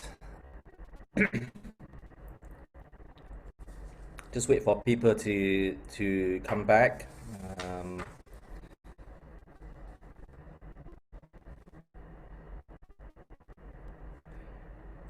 Okay, so we're gonna move on into our last session. I want to introduce my moderators, our moderators for this session. The first chair is Ruth Lester. Delighted to have you with us, Ruth. Ruth is an honorary consultant plastic surgeon in Birmingham. Ruth created the charitable fund CHARMS, which is Children Hand and Arm Surgery, which supports the work of the Children's Department in Birmingham. She currently chairs the National Congenital Hand Consensus Group as well. Ruth had previous experience of living and working in East Africa, especially Uganda, Zanzibar, and Nepal. And she didn't want me to say this, but I want to say it. She was recently awarded an OBE in recognition of her many years of dedicated work in hand and upper limb surgery. The second chair is Mo Abdulrahman, who is a good friend. He is the Assistant Professor of Plastic Surgery in Khartoum, Sudan. He graduated and did his MD training in Sudan. He spent 2 years of fellowship in Chang'an Hospital, as well as different fellowships in the UK. And he works very closely with BFIRST and BSSH in helping us. So let me pass the time over to Ruth and Mo. Thank you. Okay, thank you very much, Wee, for your kind words. The world's very small, and I feel very excited about being part of this group. A bit daunted by the technology, you know, with my white hairs. It's taken a while to learn about it. Each one of us has a huge amount of skills around this room or Zoom, which can improve the lives of children with hand differences. You know, so many won't have the access to the geneticists and the help. And you, as Jill says, we have to do it. You have to do it yourselves and be cautious. I think we'll go on to Dean. It'd be great to have some questions for us through the Q&A system, if you can. I've also known Dean for many years, and he passed through Birmingham on his route to become a very well-respected surgeon in Wales. I'm particularly delighted that he's going to become president of the British Society for Surgery of the Hand, which is a great honour and a reflection on his commitment to hand surgery at all levels. There's no such thing as minor surgery, and every parental and child's fear is genuine. And I know I look forward to the talk on, basically, in very English colloquial terms, wonky fingers, which Dean is going to provide for us now on camptodactyly, clinodactyly, and trigger thumbs. Thank you, Dean. Can you see the screen, Ruth? Yes. Oh, but you're not in the full slideshow. There we go. Okay, great. So yeah, thanks for the introduction. And so Wee has asked me to talk about my approach to three things: camptodactyly, clinodactyly, and trigger thumb in 10 minutes. So I'll give it a go. First of all, if you like your football, you may recognise this chap. He's called Darren Bent. He was a Premier League footballer. He plays in the lower leagues now, but I put him up because the term camptodactyly comes from the Greek campsi, which apparently means bent or bending, and it's synonymous with another term which is called campylodactyly, which comes from the Greek from arched. There's a beautiful sea arch just a few miles along the coast from where I live. What we're talking about is a non-traumatic flexion deformity of the PIPJ. The MCPJ and the DIPJ are not affected, and it usually affects the little finger. And there are three main types. Type 1 is infantile and usually affects the little finger only, and has an equal sex prevalence. In type 2, this is the pre-adolescent type. Usually affects girls, may progress to quite a severe deformity. And then type 3 is the more syndromic type. See if I can get rid of that, which tends to affect multiple digits in both hands.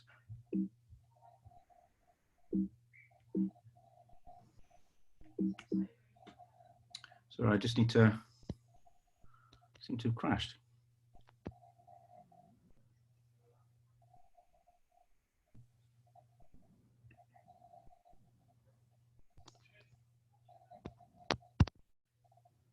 Stop sharing for a sec.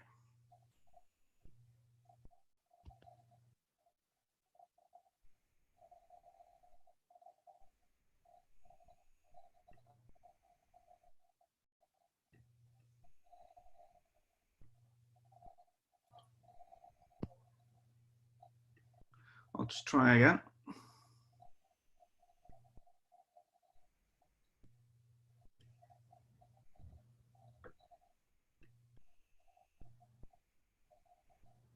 Okay, so camptodactyly for me of less than 40 degrees is purely cosmetic. It doesn't interfere with function.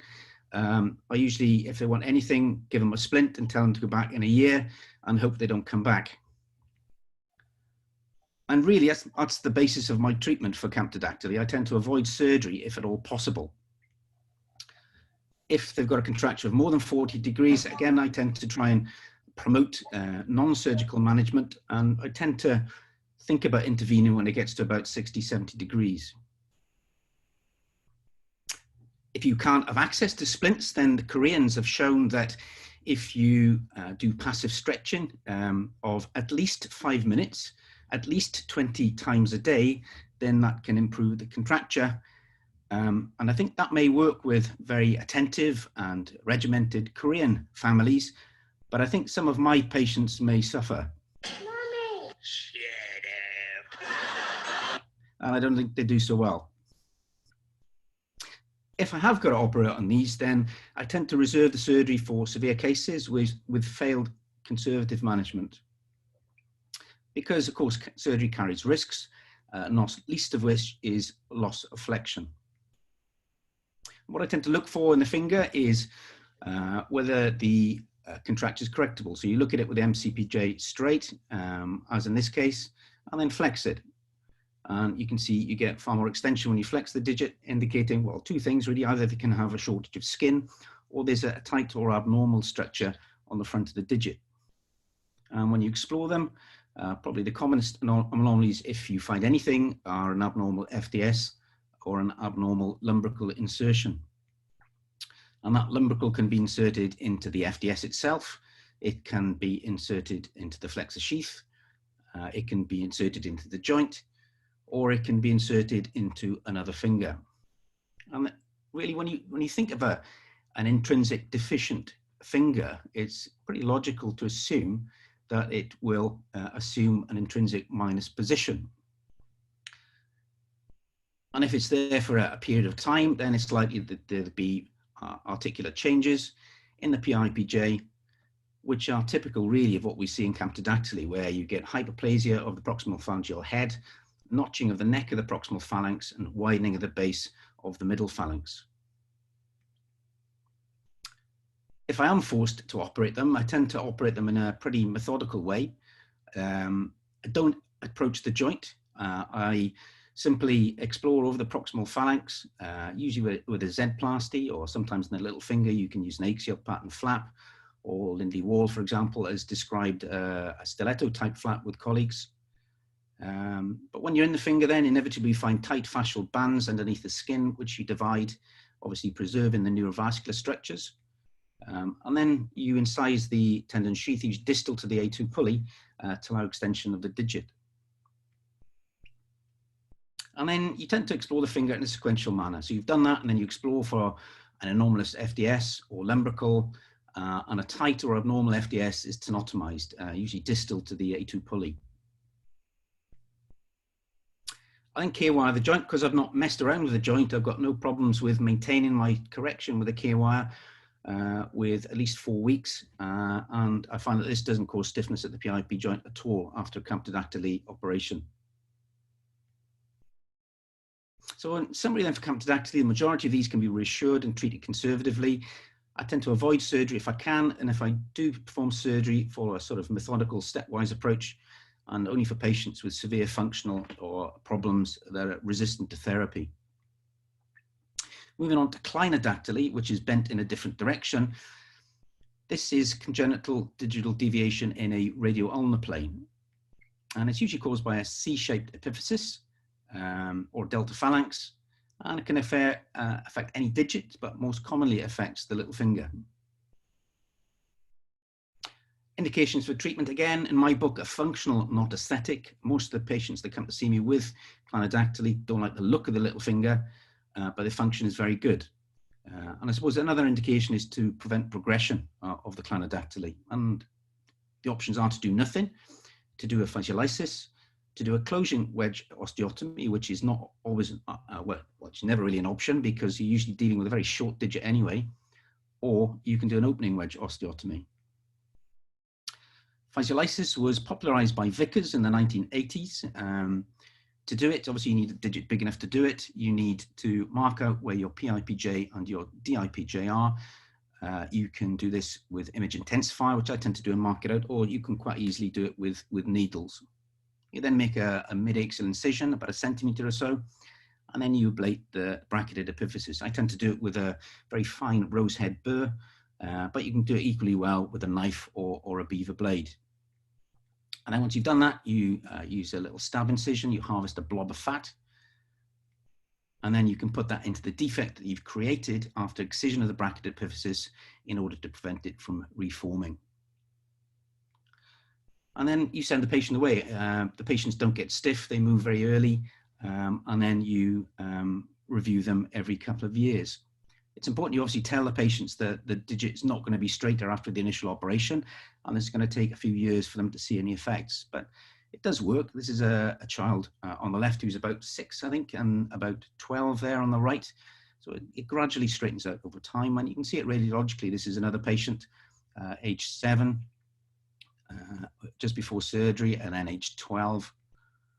And then age 15. So it does gradually work. The finger's never very completely straight afterwards, but they're certainly much better. But the normal little finger is not entirely straight anyway. Some very eminent authors looked at a combined group of their patients, 27 fingers, and found that with a main pre-op angle of 38 degrees, this improved after 6 years to 8 degrees after fasciolisis. You can do osteotomies, of course. You can do a corticocancellous graft for your osteotomy or a cancellous graft, or you can just leave the gap. And indeed, Chuck Goldfarb and Lindley Ward described their experience with osteotomy. What they do is they pass a retrograde K-wire just radial to the axis of the joint, another K-wire to stabilize the PIP joint.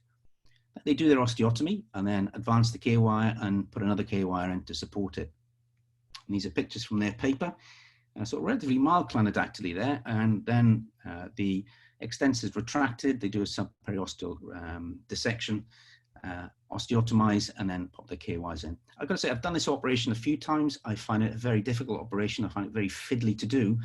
And I also find that the DIP joint gets a little bit stiff afterwards as well. So it's not a common operation in my practice.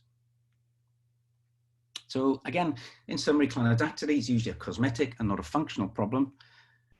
Fasciolisis, I find, is an effective treatment, and the indications in my practice for osteotomy are few. So last thing now affecting the digits is trigger thumb. This is a common condition. There was some debate about whether it was developmental or not, or whether babies were born with it. And it's pretty well established now since Slatey's paper, I think, and a few studies since then, that it's not present at birth and that it comes at some stage after birth. And they may present with triggering, but usually they present with a flexion deformity. When you feel over the metacarpophalangeal joint, you usually feel a nodule in the FPL, of course, which is not as nodule. And you can treat it in a variety of ways. A lot of people watch and wait. Bake's paper showed that if you wait, then 63% of them resolve. I've got to say that's not the case in my own practice. And I find this age group a very difficult group to try and splint. And I tend to go for early surgery. And really, if in my practice, if it's not resolved by about 2 to 3 years, then I go for an A1 release. To do that, I make an incision across the metacarpophalangeal joint. You can see the child's got 2 metacarpophalangeal joints. You make an incision between, 2 joint creases. You make an incision between the creases, about 1 centimeter or so. Got to be careful because obviously the digital nerves are going to be pushed up by the nodule towards the skin. So you've got to be really careful going through the skin, and then put your scissors in and open them axially to dissect out the digital nerves, which are then retracted. And to incise the pulley, I tend to do this on the radial side to avoid damage to the oblique pulley structures. And then once I've done that, I deliver the tendon, have a little look at the nodule, make sure there's excursion of the tendon, and I usually give the volar plate of the IPJ a little bit of a stretch as well. After that, I tend to use some absorbable sutures and a very light dressing with the IPJ free. And really, I normally discharge the patients at that point. They usually get a nurse check or a therapist check at 7 to 10 days, but they really don't have any problems after that. So in conclusion then, I would say keep it simple and pick a winner. For camptodactyly, I would avoid surgery if at all possible. For clinodactyly, I think a Vickers procedure works very well if you catch the child early enough. And in a trigger thumb, I tend to release the A1 if it's not resolved by about 2 to 3 years old. So thanks very much indeed for the invite, and thanks for your attention. Thank you very much, Dean. If you do want to ask a question, do go through to the Q&A knob on the bottom of your screen.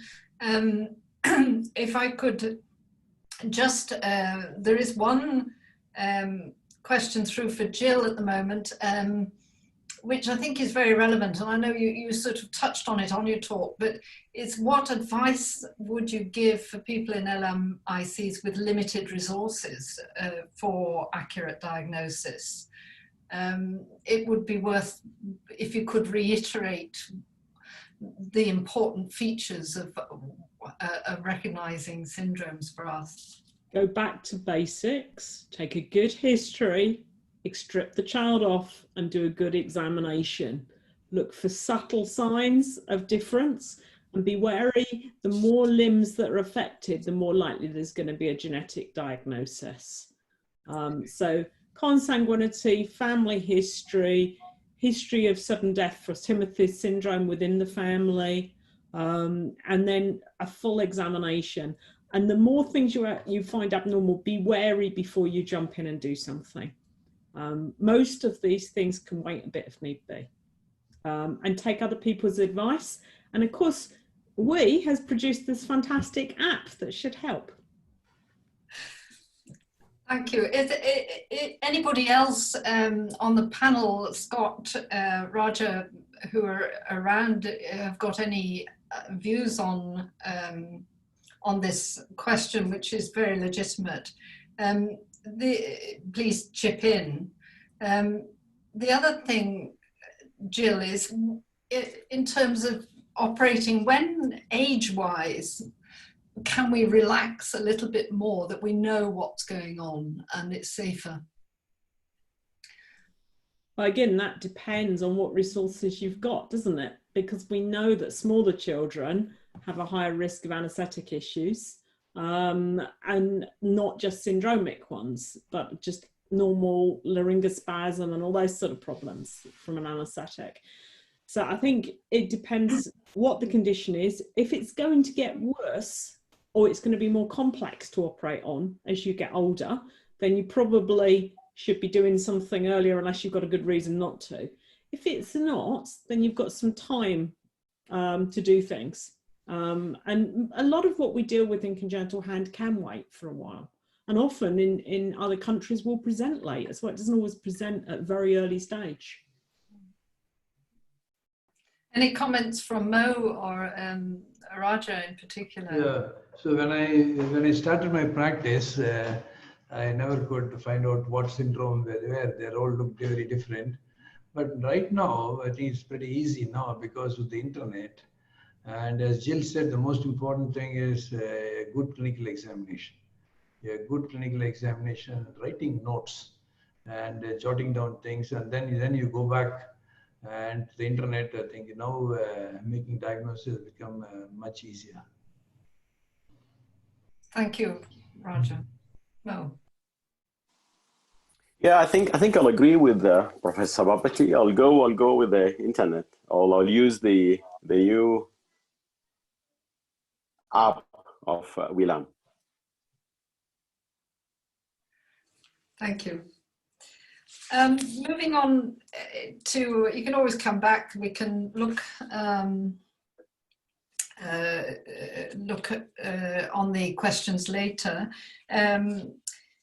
Going on to Dean, I suppose I would personally argue with you about the trigger thumbs, which I think there are studies going around the world now which suggest that quite a lot of them do get better if you leave them long enough. And what would be the deficit if you left them?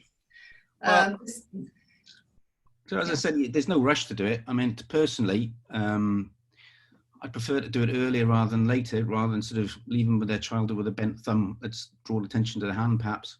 When I start as a consultant, good for years ago now, actually, Ruth, but when I started, longer than I care to think, but when I started, I did try and leave a few of them, and I found that none of them resolved. And I think that an A1 pulley release is such a simple operation. I know all operations carry risks and stuff, but it's generally such a straightforward operation. It's easy just to get on and do it, and let the child get on, and as opposed to follow it up with splints and therapy for years and years on end. That's just my view. Well, I can argue with you another time, Dean, but I think I felt the same as you when I started, but I think the evidence is getting clearer that it may not be necessary to do all of them, but that's another story. How important, the other question, I'm just having a look on my system. Have you tried reconstruction of the lumbricals in camptodactyly?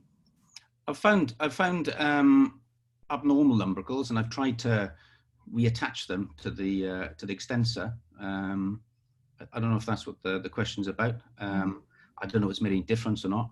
I have to say my results with camptodactyly, again, when I started, I was very aggressive. I tried all sorts of tendon transfers, FDS transfers dorsally, and my results were universally very, very poor. So I just keep things very, very simple now. I release any tight structures, release the soft tissue that's tight, and I don't touch the joint or anything else.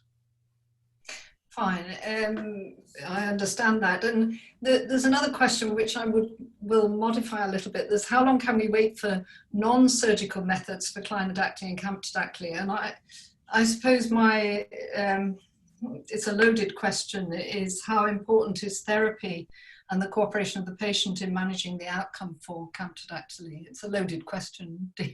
Yeah. Well, clearly it's really important, and you know, there's no point in operating them if they're not going to comply with the therapy, because the therapy is more important than the surgery. But you know, generally, if they want something doing, I'll leave them for a year or so, and with the therapist, and see what the therapist thinks. And if they're very, very compliant, then sometimes I get my arm twisted and I'll do an operation. But generally, I leave the sort of therapist make that decision. But if they're poorly compliant, then there's no point in doing it. So you're saying if you haven't got therapeutic support, if you like, therapy support, you would not intervene, yeah. Yeah, basically, because if you do an operation and then you just send the patient away, then the contracture's just going to come back. Yeah. Okay. Any other questions from? Oh, I'm just looking again on my screen. No. There is one question about setting up MDTs to deal with syndromes. And I mean, Jill, it's aimed at you. If you could give us a word about the MDTs that are going on. Yeah, I've just answered it actually. I think that for countries that have the opportunity, we do it, and we do it a lot, particularly for patients with craniosynostosis, where the most visible abnormality might be the hand abnormality, but we've got to check they can breathe and that their brain is not too squashed before we start operating on their hands. But at the end of the day, not all countries will have that opportunity. So in an ideal world, yes. But the truth of it is many of the people attending this will not necessarily have an MDT that they can work with, I suspect. Now we've got Zoom, maybe there are more opportunities, Jill, for all of us to get together. Thank you very much. I really appreciate your both of you, your talks. And I'd like to hand over to Mo for the other two next two presentations, which I'm very excited about. Thank you. Thank you very much, Ruth and Wee, and for the introduction. And it's given me an honor to be in this forum. It's a pleasure for me to introduce the next speaker, who is Dr. Abraham Gegzi Bahar. Abraham is a consultant plastic and reconstructive surgeon at the College of Medicine in Addis Ababa, which means the new flower. He's also the head of plastic and reconstructive surgery at Alat Hospital. Abraham is a long life friend, and he's one of the firstly trained plastic surgeon in Ethiopia. And now he's leading the way for the future of plastic surgeon. Also, Abraham was a BFIRST fellow in 2018, and he has been instrumental in setting the collaboration between Alat Hospital, BSSH, and BFIRST. Floor is yours, Abraham.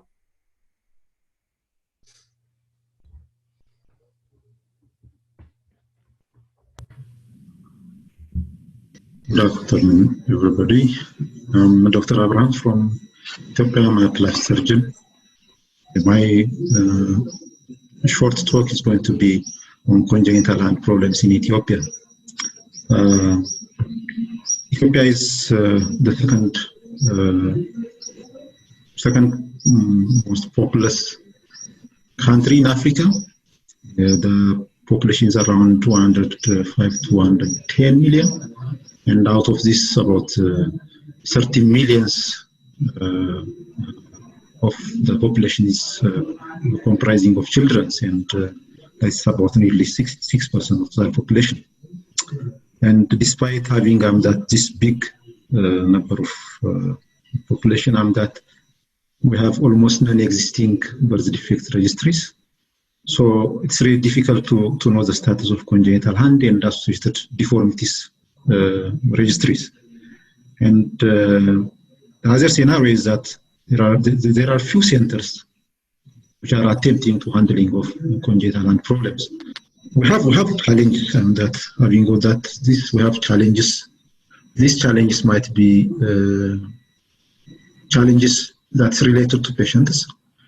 It's one that's cultural taboo. So parents with kids having congenital hand problems, they don't usually want to show the kids to the public, and that leads to late presentations.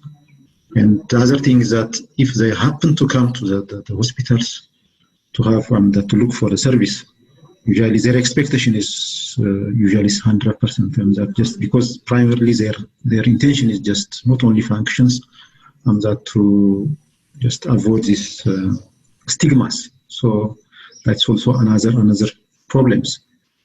Now there is challenges regarding to the systems. There are limited level of evaluations related to because of the limited skilled manpowers. We don't have specialists in genetics.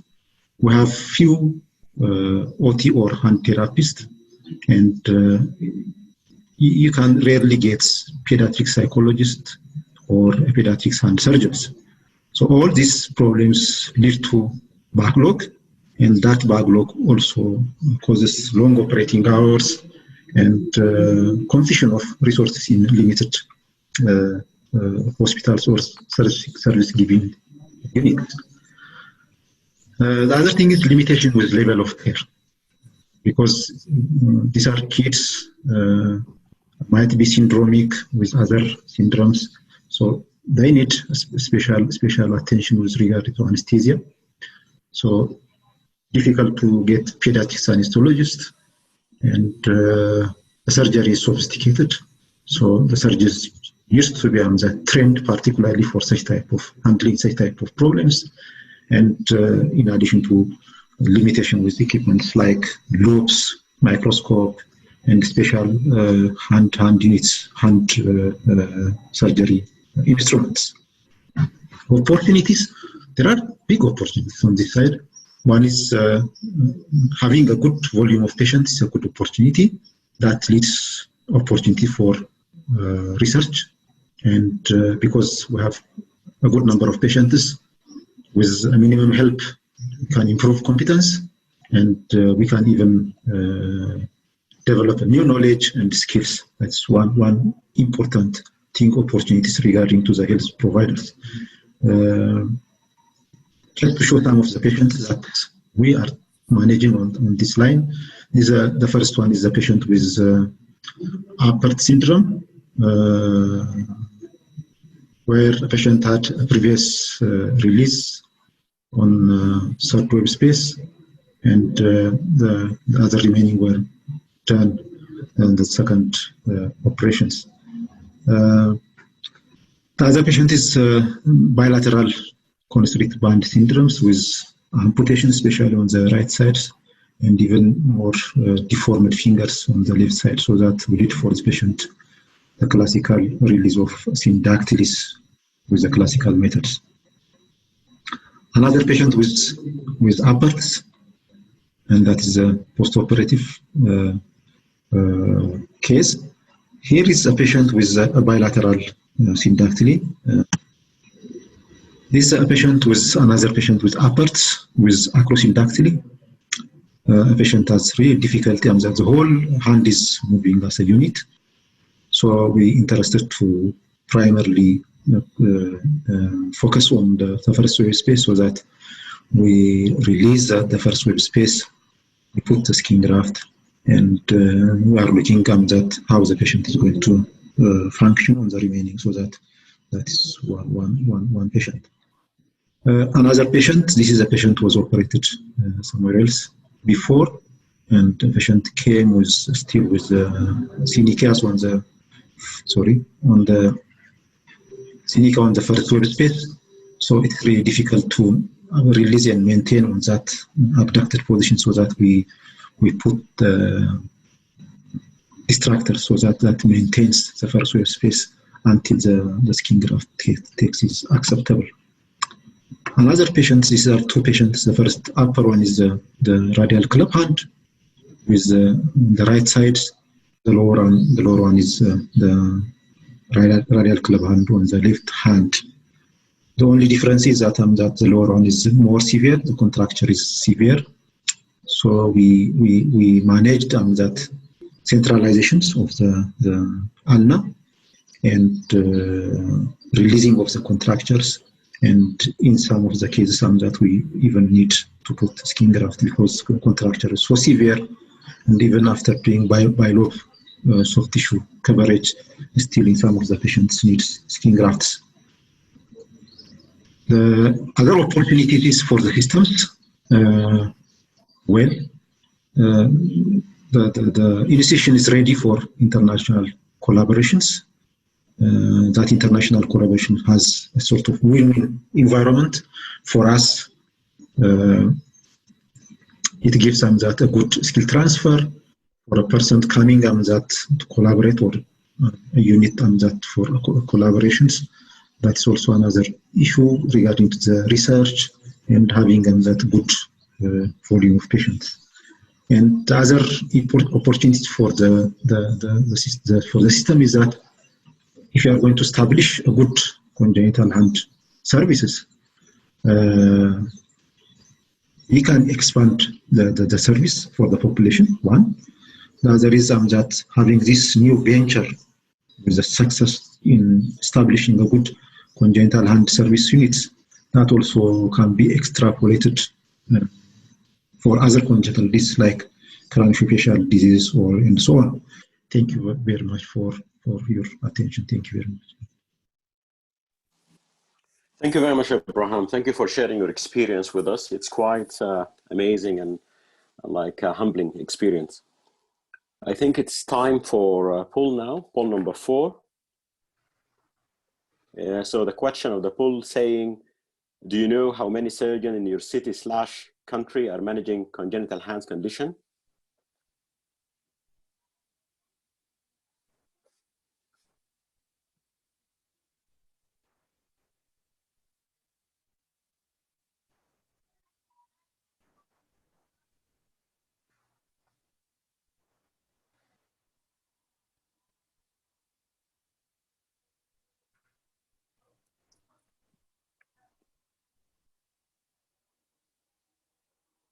So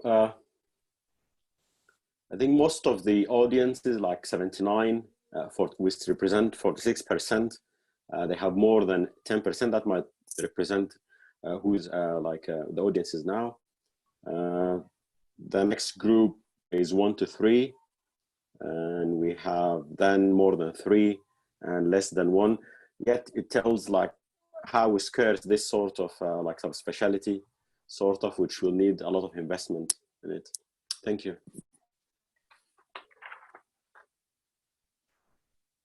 Our next and last speaker is Shilu Shritha. It's given me a pleasure to present her. Dr. Shritha is a consultant hand and reconstructive surgeon from Nepal. She graduated from the medical school in Nepal and went to achieve master in surgery in orthopedics and a clinical fellowship in hand and reconstructive surgery department in National University of Singapore. Her major interest is in congenital hand surgery. Sheila, thank you very much.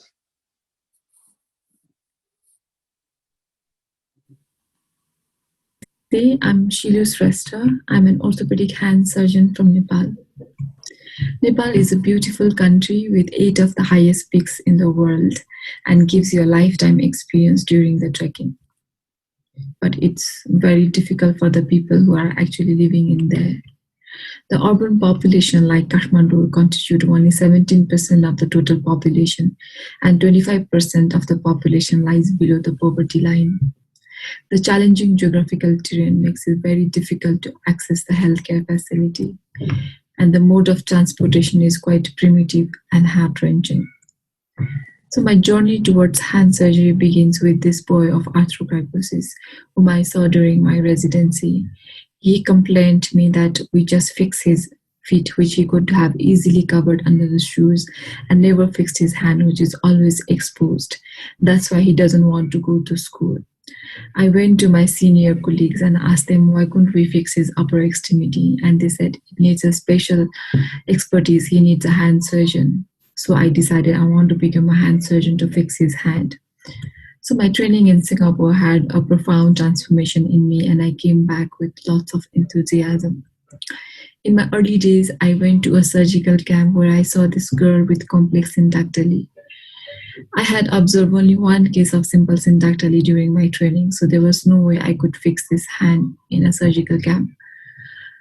So I asked the mother to come to the central hospital, but the mother started crying and she said this girl is abandoned by the family. Because of her disability, they have to pay a tons of dowry during her marriage. So she somehow managed up to the camp, and there is no way she could come to the central hospital. And if we could not help them, they don't have any other option than to just keep up with their life. I had lots of pressure on this, and I wrote to my mentor in Singapore, how should I manage this?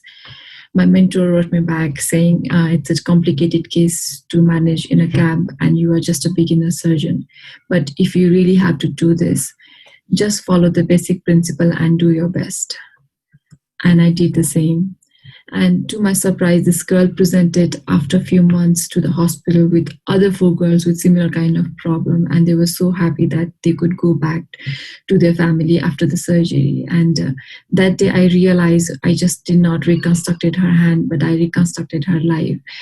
And that gave me a lot of drive to continue with my work. And so these are the common conditions that we see in the clinic, the commonest one being syndactyly, arthrogryposis, and so on. And these are the conditions that we treated so far in last 6 years. The percentage of girl child is not as less as in other conditions. I think the reason must be the same as I stated before. More than 50% of the children presented after 4 years of age. And few of the conditions that we have treated here, the case of simple syndactyly, I used to reconstruct the web space by the dorsal rectangular flap. And nowadays I split the dorsal flap and interdicted it with the volar triangular flap, and I think this has given me a better result. Case of Apert syndrome after the release and after 3 months. This girl presented after 14 years of age, and when I asked her to write, she seems to be quite adapted with her hand. So I scared that if I would do some release, I would compromise her function, so I did not intervene her. This girl with crossover type of syndactyly, I just followed the basic principle and did the release. So this boy had a complex syndactyly and had a functional problem as he was not able to bend his central ray. So this is his X-ray. So I reconstructed his tendons and I removed the ulnar ray and did the corrective osteotomy of metacarpal and was able to gain some flexion, but I could not see his follow-up as he never turned up.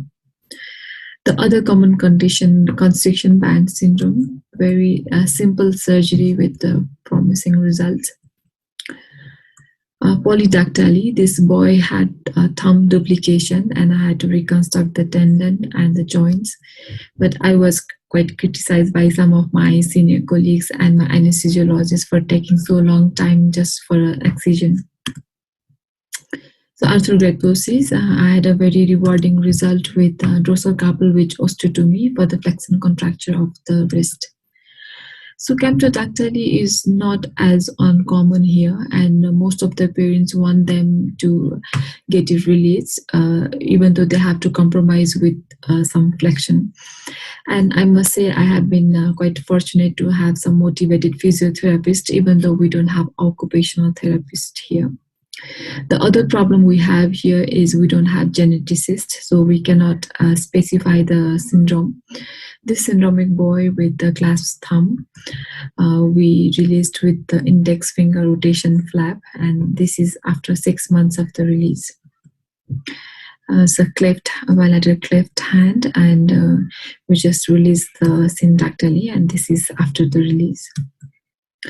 So far, whatever we are seeing, I think it's just the tip of the iceberg, as this is the population who cannot reach us. We have to reach them through camps, but we don't have much fund for this kind of conditions in compared to cleft and the burns. So at the moment, we are left with this conflicting reality. So one side we have poverty, geographical challenge, illiteracy, social taboos, and political instability.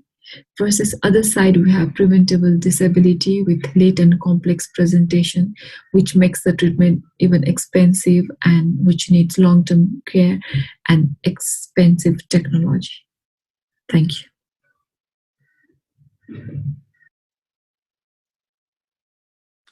Thank you very much, Shilu, for sharing your experience as well with us.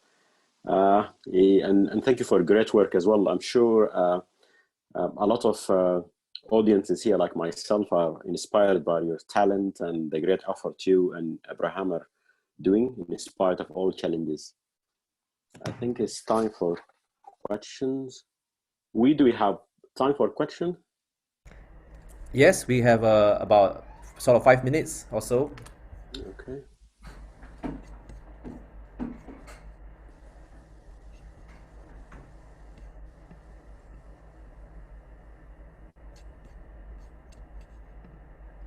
So one of that, it's not a question. I think actually it is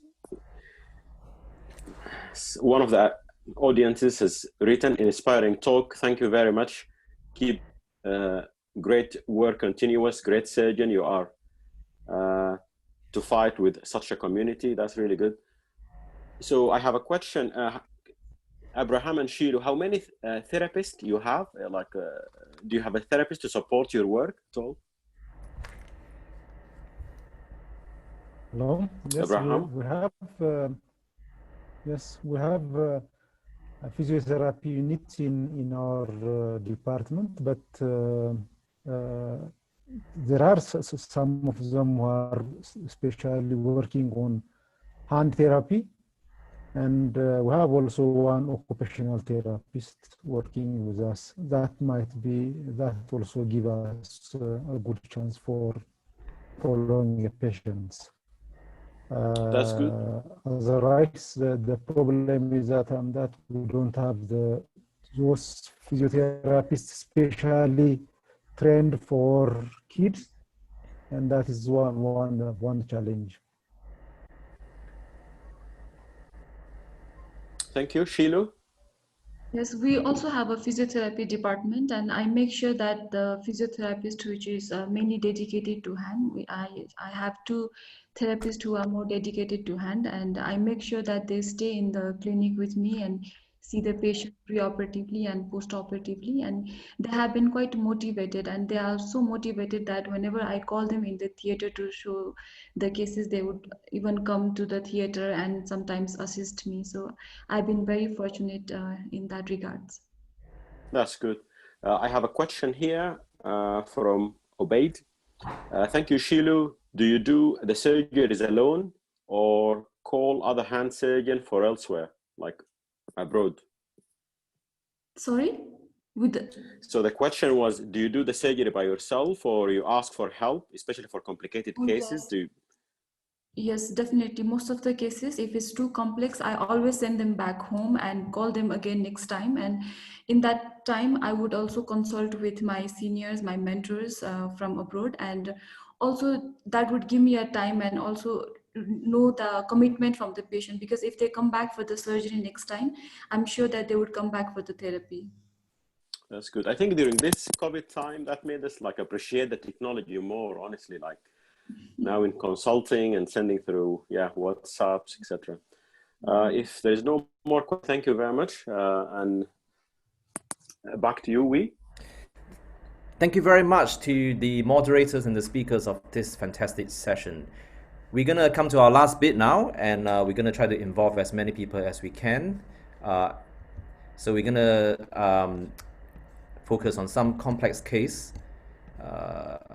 or cases or just not necessarily complex, but with great learning points. The idea of this case discussion is to try and bring everything we've learned together, learned today, together at this point, and try to apply some of the principles. And I've chosen some of these cases for this educational people have submitted. Just a reminder that you can send in cases for discussion. Please email them to Emma Brighton. So far, we've only had very few, but there's part 2, so please feel free to do so, okay? So I'm going to just pick on the panels, if that's okay. Now, we're going to start off with a case from, this is from Pedro from Mozambique. I'm gonna present the cases, okay, because of time. This is a 3-year-old bilateral symmetrical syndactyly of all 4 fingers. There is also with fit syndactyly. There is a positive family history. Mother has non-operated syndactyly. And I'm gonna sort of do this in a way that I will have very focused questions for the panel so that we can make this as educational as possible. So the first question is to Jill. Are there any syndromes or association you would consider for this? Well, the fact is it bilateral? Yes, bilateral. It's going to make me think there's probably a syndrome. There's also a family history. It's certainly going to be genetic. But it's not APERTS because you've got PIP joints that are functioning, and you can see that on the top right slide where you can see that. Now in APERTS you're going to get just MCP joint motion, so you're not going to get that. Could be a Fraser's, but I'm not seeing anything else, and no other comment is made about any of the others. Okay, right, thanks very much. Bran, how would you approach this hand surgically?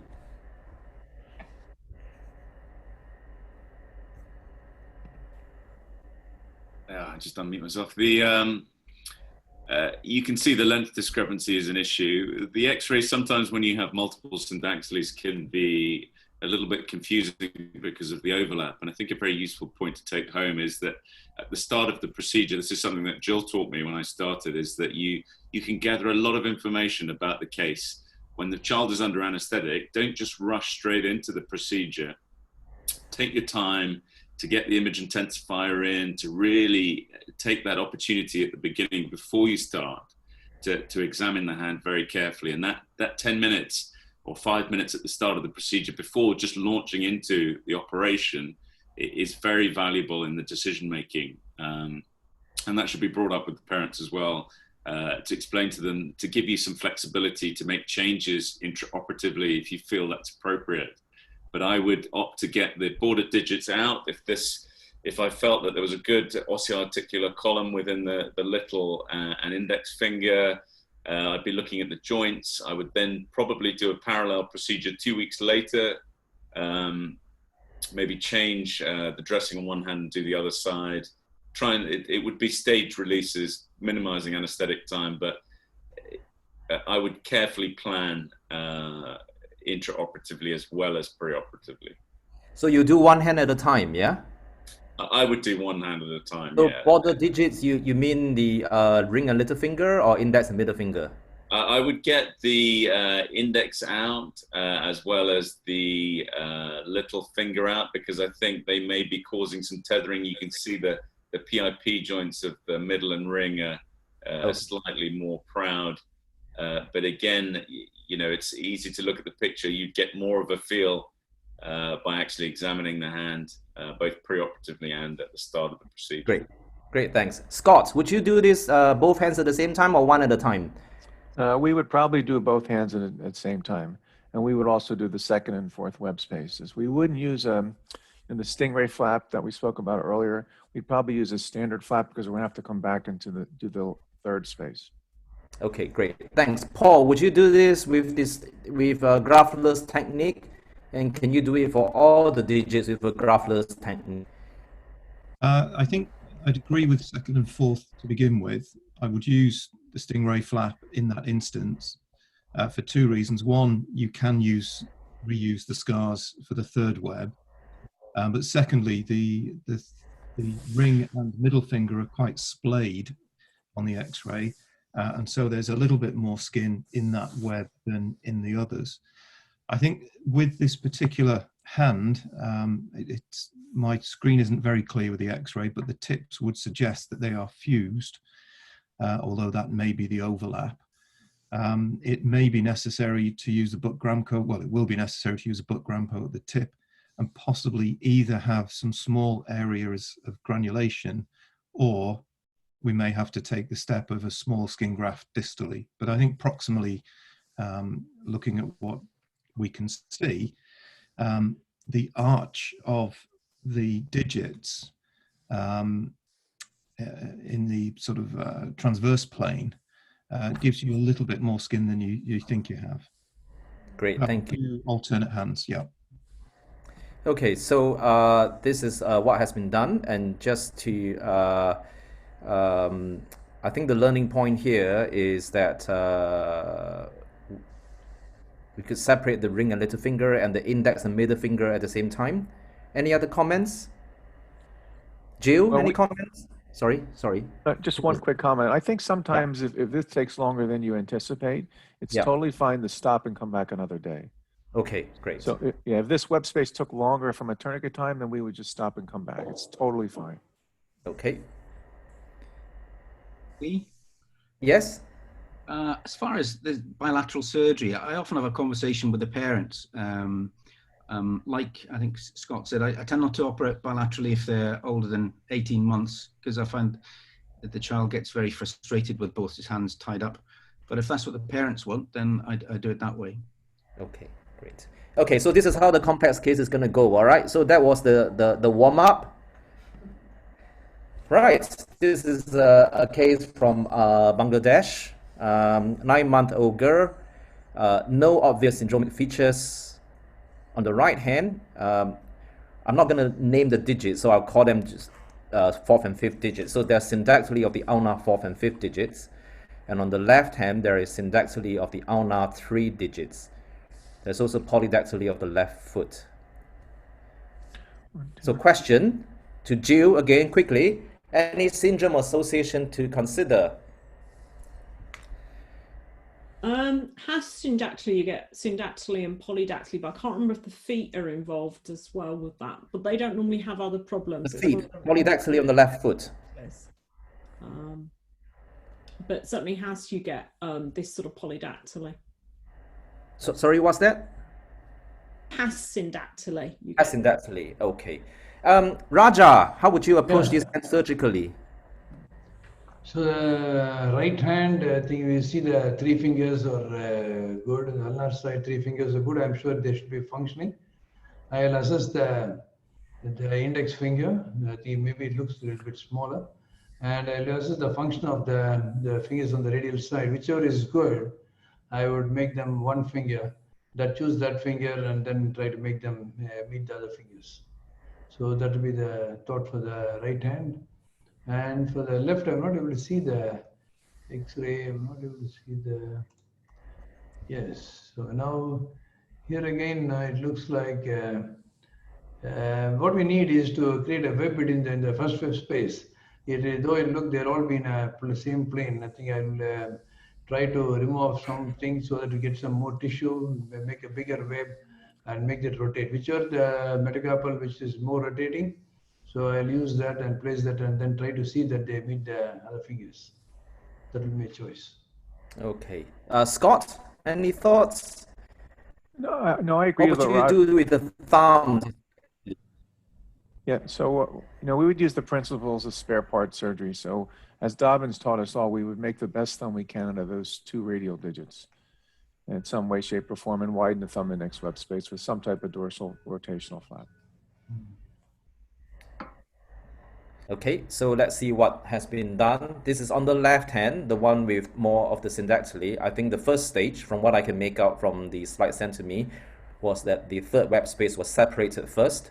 And then in the second stage, the more border syndactyly was released, and the ulnar digit was removed for the thumb. Any hands?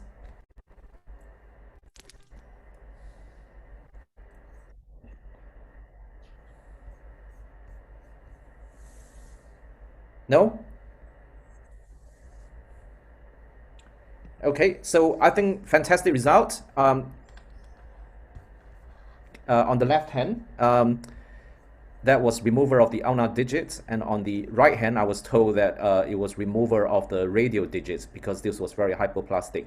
Very functioning hand. At the moment, the problem is that there is a flex deformity of the left thumb, but other than that, very functional hand. Any comments? No?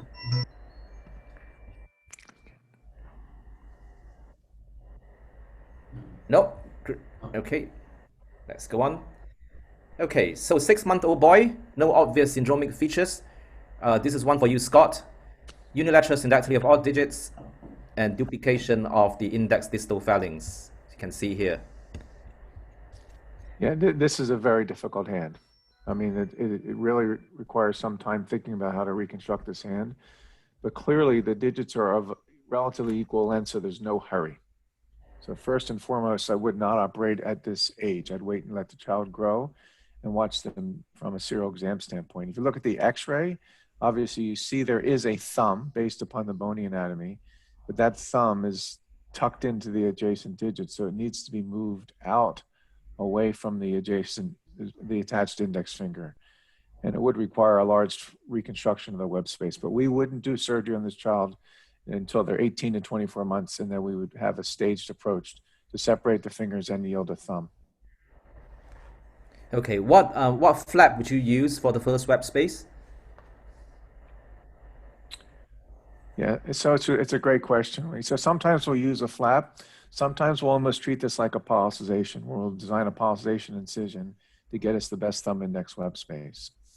I have to think about it. Okay, Jill, what do you think, Jill?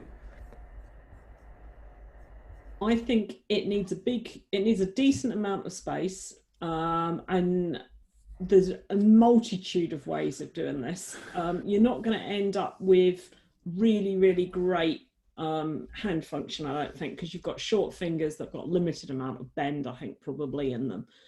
So here, local flaps, you're going to cause some quite significant scarring, but you could do an extension of big dorsal rotation in the way they do from Boston.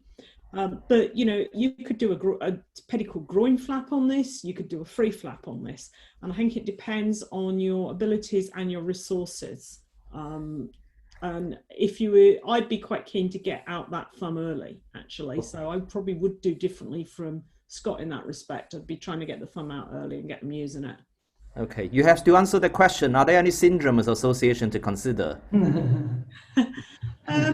I mean, this could be a symbrachydactyly, but it's unusual to have the extra duplication. So it could be a very unusual cleft hand is another option.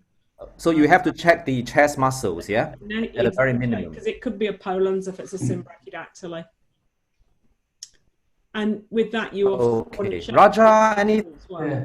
So I think if you see this thumb, I think thumb is well formed. So I'm sure that you will get a good result in this case. And usually these children have got some amount of thenar muscles also there. So around, I agree with Scott, around 18 months, open it widely. I think you open it as wide as possible. Only thing you need to see if there are adductors, just don't cut them, because more than pulling up, it's important to get them back holding it. And when I make this, when I separate, I'll try to make a big flap, some local flap into the web, and rest of the sides, put a graft.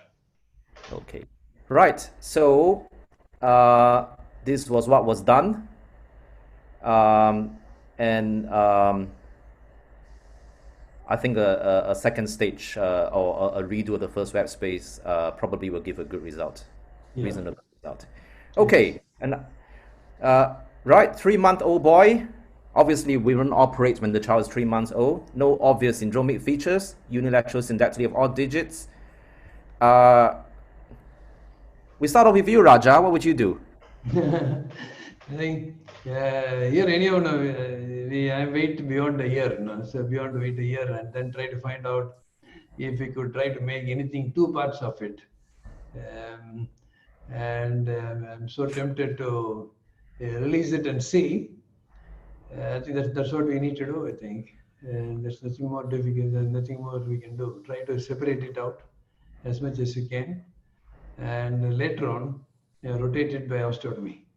Okay. Bren, what would you do, Bren? The flat hands are pretty challenging. Again, I would wait. You would really want to get something for the fingers to oppose against, and that would involve a rotational osteotomy of the thumb side. But the lack of creases on the palmar side is a little worrying, but the priority would be to get some form of web space and opposition if possible. But I would wait a little while, because there isn't a big length discrepancy at that stage. Perhaps the little finger side there is, but there is an argument to wait a little bit. But that's what I would be aiming for. But it is a very challenging case. Okay. Scott, I'm going to ask you a very specific question. Would you separate all the digits? No. So if you look at that long finger, we would probably fillet that digit and use the skin, because it's not connected to anything. So I don't think that long finger is going to be functional, but I would take advantage of using the skin of the long finger as skin to help me with my reconstruction. One quick comment about the rotation. It looks easy to rotate that thumb out of the palm. It's not easy. Even if you take away for a bone, for some reason it wants to spin back in, it's very difficult. You need 2 K-wires to try and keep it out, but be prepared for some recurrence. Great. Okay, so this was what was done. Again, a similar flap. I think this is just to illustrate the principle that this is the flap that Scott described, I think, and you just stick to principles, manage to get the thumb out. This is the status that now I'm not really sure whether I can separate this, but this is what I got, and parents are delighted. Okay, we're just going to move on. So this is a 6-month-old girl. No obvious syndromic facial features. On the left hand, you have a complete syndactyly of the 3rd web space and a duplication, I think, of the middle finger, or one of those. And on the right hand, you have a complete syndactyly of the 3rd web space. So, questions? Any syndrome or association to consider? Jill? It's bilateral. This central sympolydactyly is often related to HOXD13 mutations, and I would also want to look at the feet and look at the 5th digit and see if it's duplicated at all with a tiny little extra nail, because that's quite common, but it doesn't always occur. But this would have a high chance of a family history, I think, and therefore also other children being affected in the future. Okay. Paul, any surgical considerations? Well, I think we're looking at polysyndactyly in one hand. Surgical considerations would be timing of surgery. Again, I'd probably wait till 12 to 24 months, sometime in that interval. I'd probably address the polysyndactyly side first because of potential growth differences after a long and frank discussion with the parents. Okay, anybody wants to see the x-ray? Shall I bring up the x-ray? Yeah, sure. Go on, Dad. Oh, wow. Oh, okay. So there is no polysyndactyly site, Paul. They're both polysyndactylies. Yeah, it's absolutely classic HOXD13 type mutation, isn't it? And they're going to have abnormal vasculature, and that's where your issue is going to be. You might even have one vessel for 3 digits. So, Paul, what would you tell the parents preoperatively? I think in that instance, it would be reasonable to investigate the arterial anatomy with an arteriogram. Okay. Fine on the right to take that middle digit out, or the duplicate middle or duplicate ring finger, whichever that is, and achieve a reasonable syndactyly correction.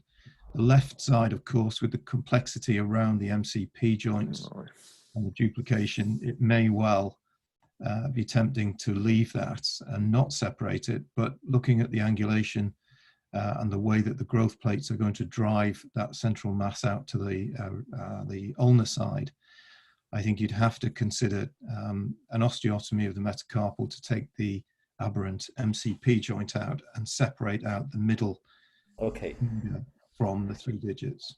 So I think what we will tell the parents beforehand is that it's not easy surgery and you may not get it separated all at the same time. I think this is just to highlight the case that if you get a syndactyly, you have to get an x-ray. You may get something like this, just to be warned about that. So I opened up the hand.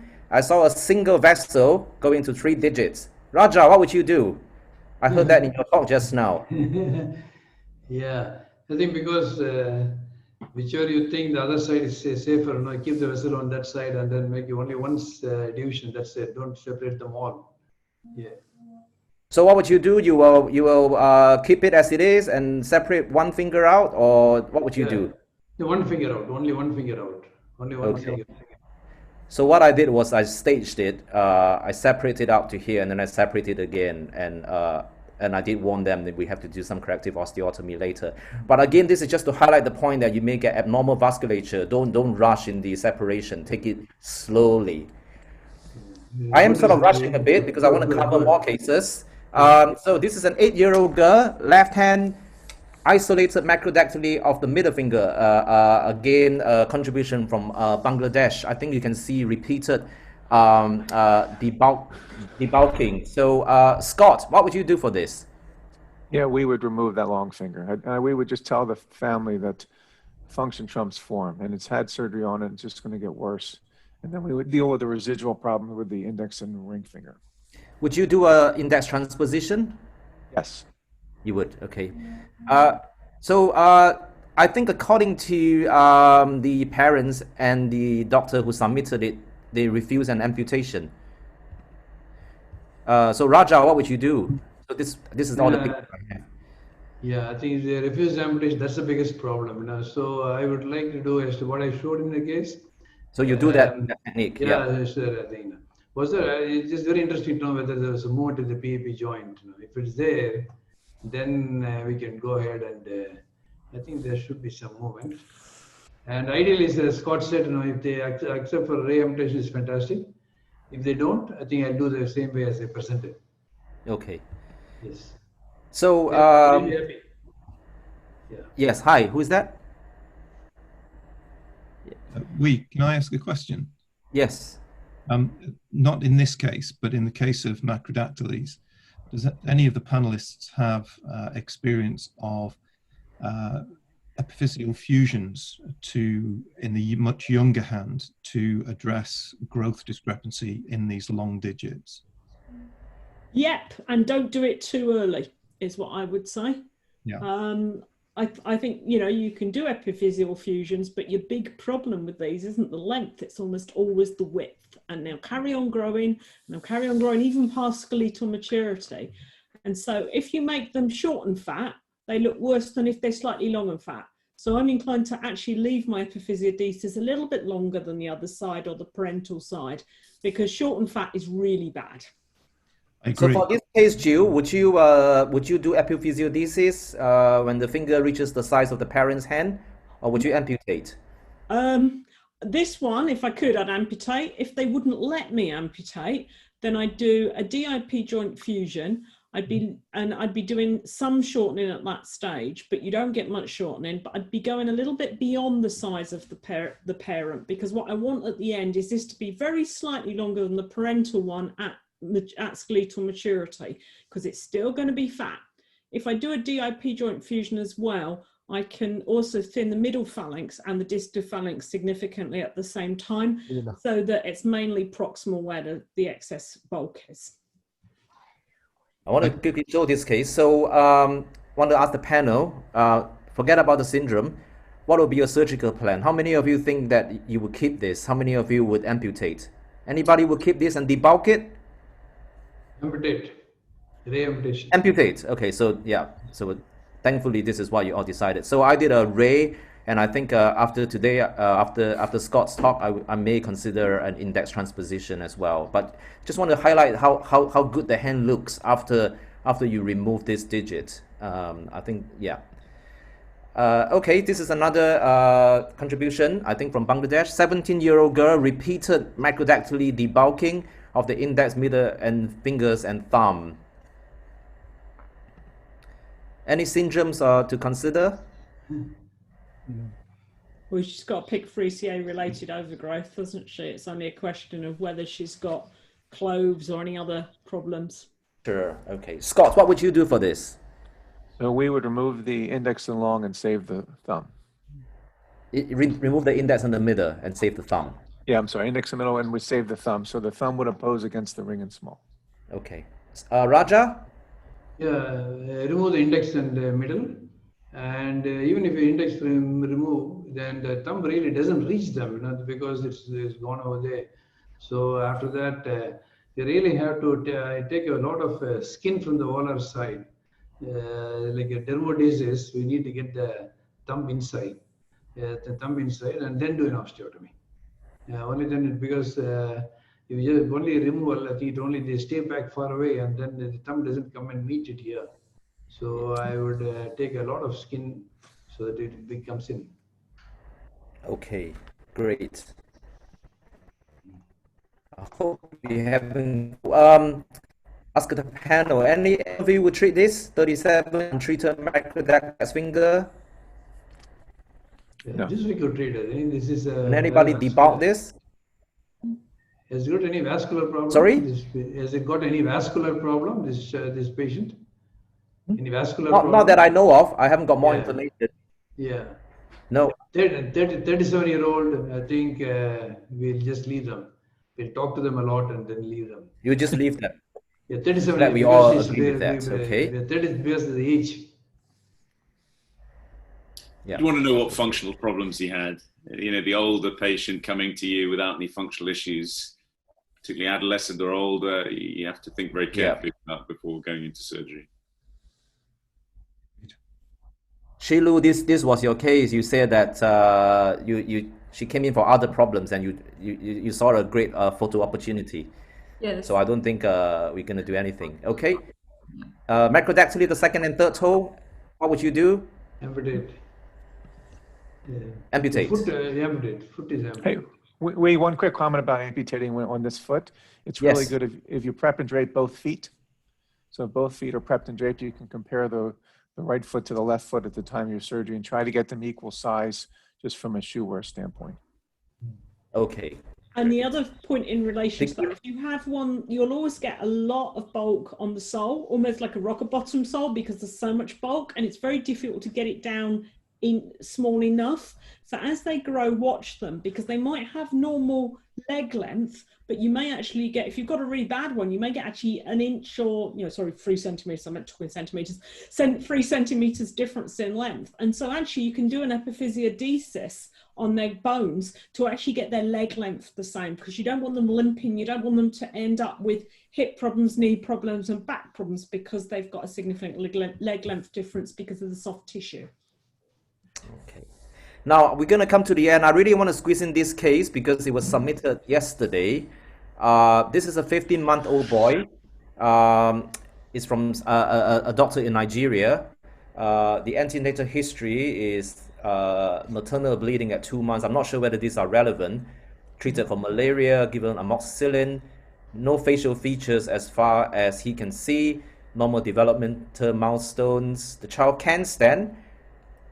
Child has transverse layers of both upper limbs and abnormality in the left foot. So these are all the x-rays I have.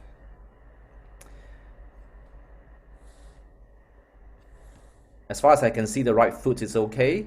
This is really just to encourage the participants to send in your cases, because we will be discussing this as much as we can. Now, the surgeon's question is this: is this a funny gene, or is this amniotic band syndrome? And the mother's questions are this, which is very important: why did this happen, and what possibilities are there with functional prosthesis? So, Jill, do you want to go for the first one? I'm not a geneticist, you know, but this doesn't look like amniotic bands. Oh, I mean, I think that we can conclude. So we're using our eyes and our knowledge, we can conclude this is not an amniotic band syndrome, and therefore is a genetic thing of some sort, yeah? And the time at which she had malaria could be related.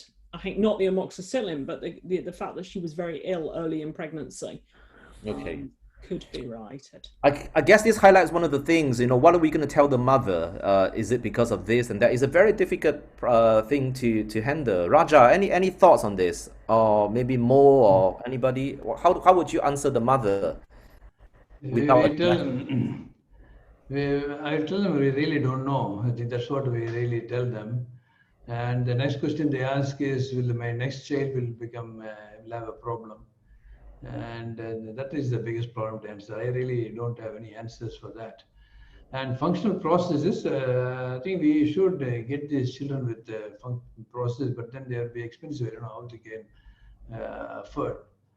And even these children, if you leave them, I've had children like this, they surprisingly they do well. I think they start using both the hands and start writing.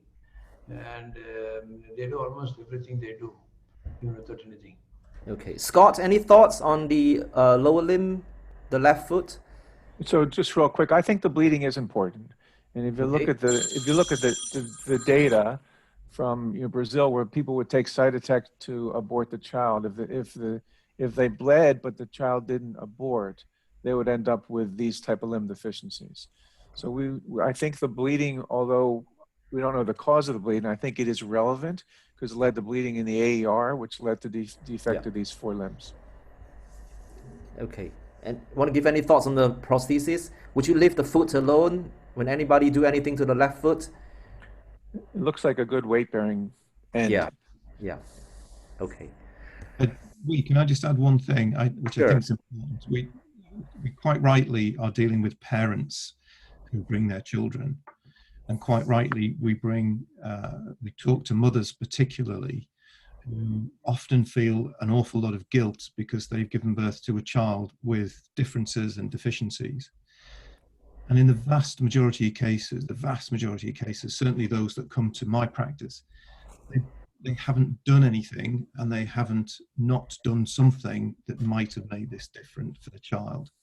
And I think it's extremely important that we emphasize to the mother early on in the consultation that it's nobody's fault and it's not their fault. Now, that will not take that guilt feeling away, but it will hopefully alleviate a little bit of that so that they can help make the appropriate decisions for their children's progress. Great, thank you. I'm going to stop the complex case discussion. I hope you've enjoyed it. I do have another case quickly, just as a taster for part 2.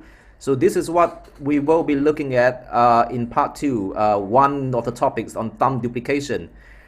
So this is a great case. This is from Kemi from Nigeria. So just to make you think about what you will do for something like this. It's not all going to be easy cases, guys. Now I'm going to wrap the whole thing up now. What can you see? Can you see the slide with the feedback forms? Is that what you're looking at? Okay, great. So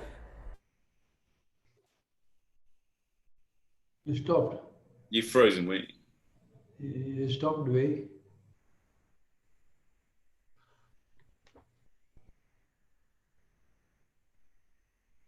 The session, but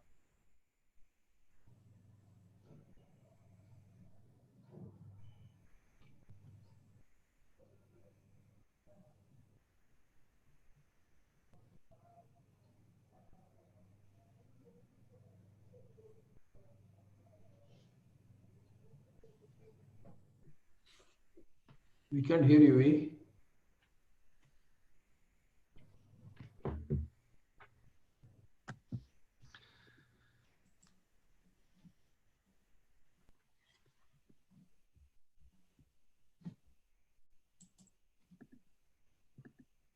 Okay, let's give Wei a minute or two to try and just get back in. I think he's having some technical difficulties. In the meantime, I'll just say thank you very much, everyone, for coming and attending. Thank you very much for all the speakers who are absolutely excellent. And I really enjoyed, in particular, from Ethiopia and Nepal. So thank you for joining in and helping us. And it is just an absolute pleasure to have people from all over the world listening in and us exchanging our knowledge. And I think that's just fantastic. And I'm really grateful for Wei for giving us the opportunity to do that, and for the BFIRST and BSSH. And I hope we can continue to collaborate, not only in 2 weeks' time when we've got the next symposium, but in the future as well, because I think it's been fantastic. Now, I'm sure we'll want some feedback. I know we've got lots of feedback on the chat. And we better keep that, but I think he'll probably want some more formal feedback as well, and hopefully he'll be coming in here any minute. Yes, I'm back again now. Sorry, Wei, I took over in your absence. Now, quite a few people have asked me about how to download the app. We will be sending out the links to the app. Okay, so and lastly, just to say, save the date for part 2, which is on the 25th of September. I hope you've enjoyed today. If you enjoyed today, I think you will also enjoy part 2 very, very much. Just a quick overview. We will be looking at thumb duplication. We will look again at congenital hand surgery around the world. We're going to hear about congenital hand surgery in Vietnam and Nigeria. And Don Lalonde will be speaking to us about Wallans in pediatric hand surgery. We will look at various malformations, all these very, very interesting topics presented by various people. And again, we will have another session on complex case. So really want to encourage you to sign up for part 2 and send in your cases. Okay, so that leaves me to just thank all of our speakers and panelists and moderators, and to thank all of you for staying to the end. Fantastic. I know it's very late for some of you. And thank you very much for joining us. Thank you. Thank you so much. Bye-bye, Scott. Bye. Thank you. Ruth. Bye-bye. Thank you. Bye-bye. Thank you very much. Bye-bye. Bye. Bye.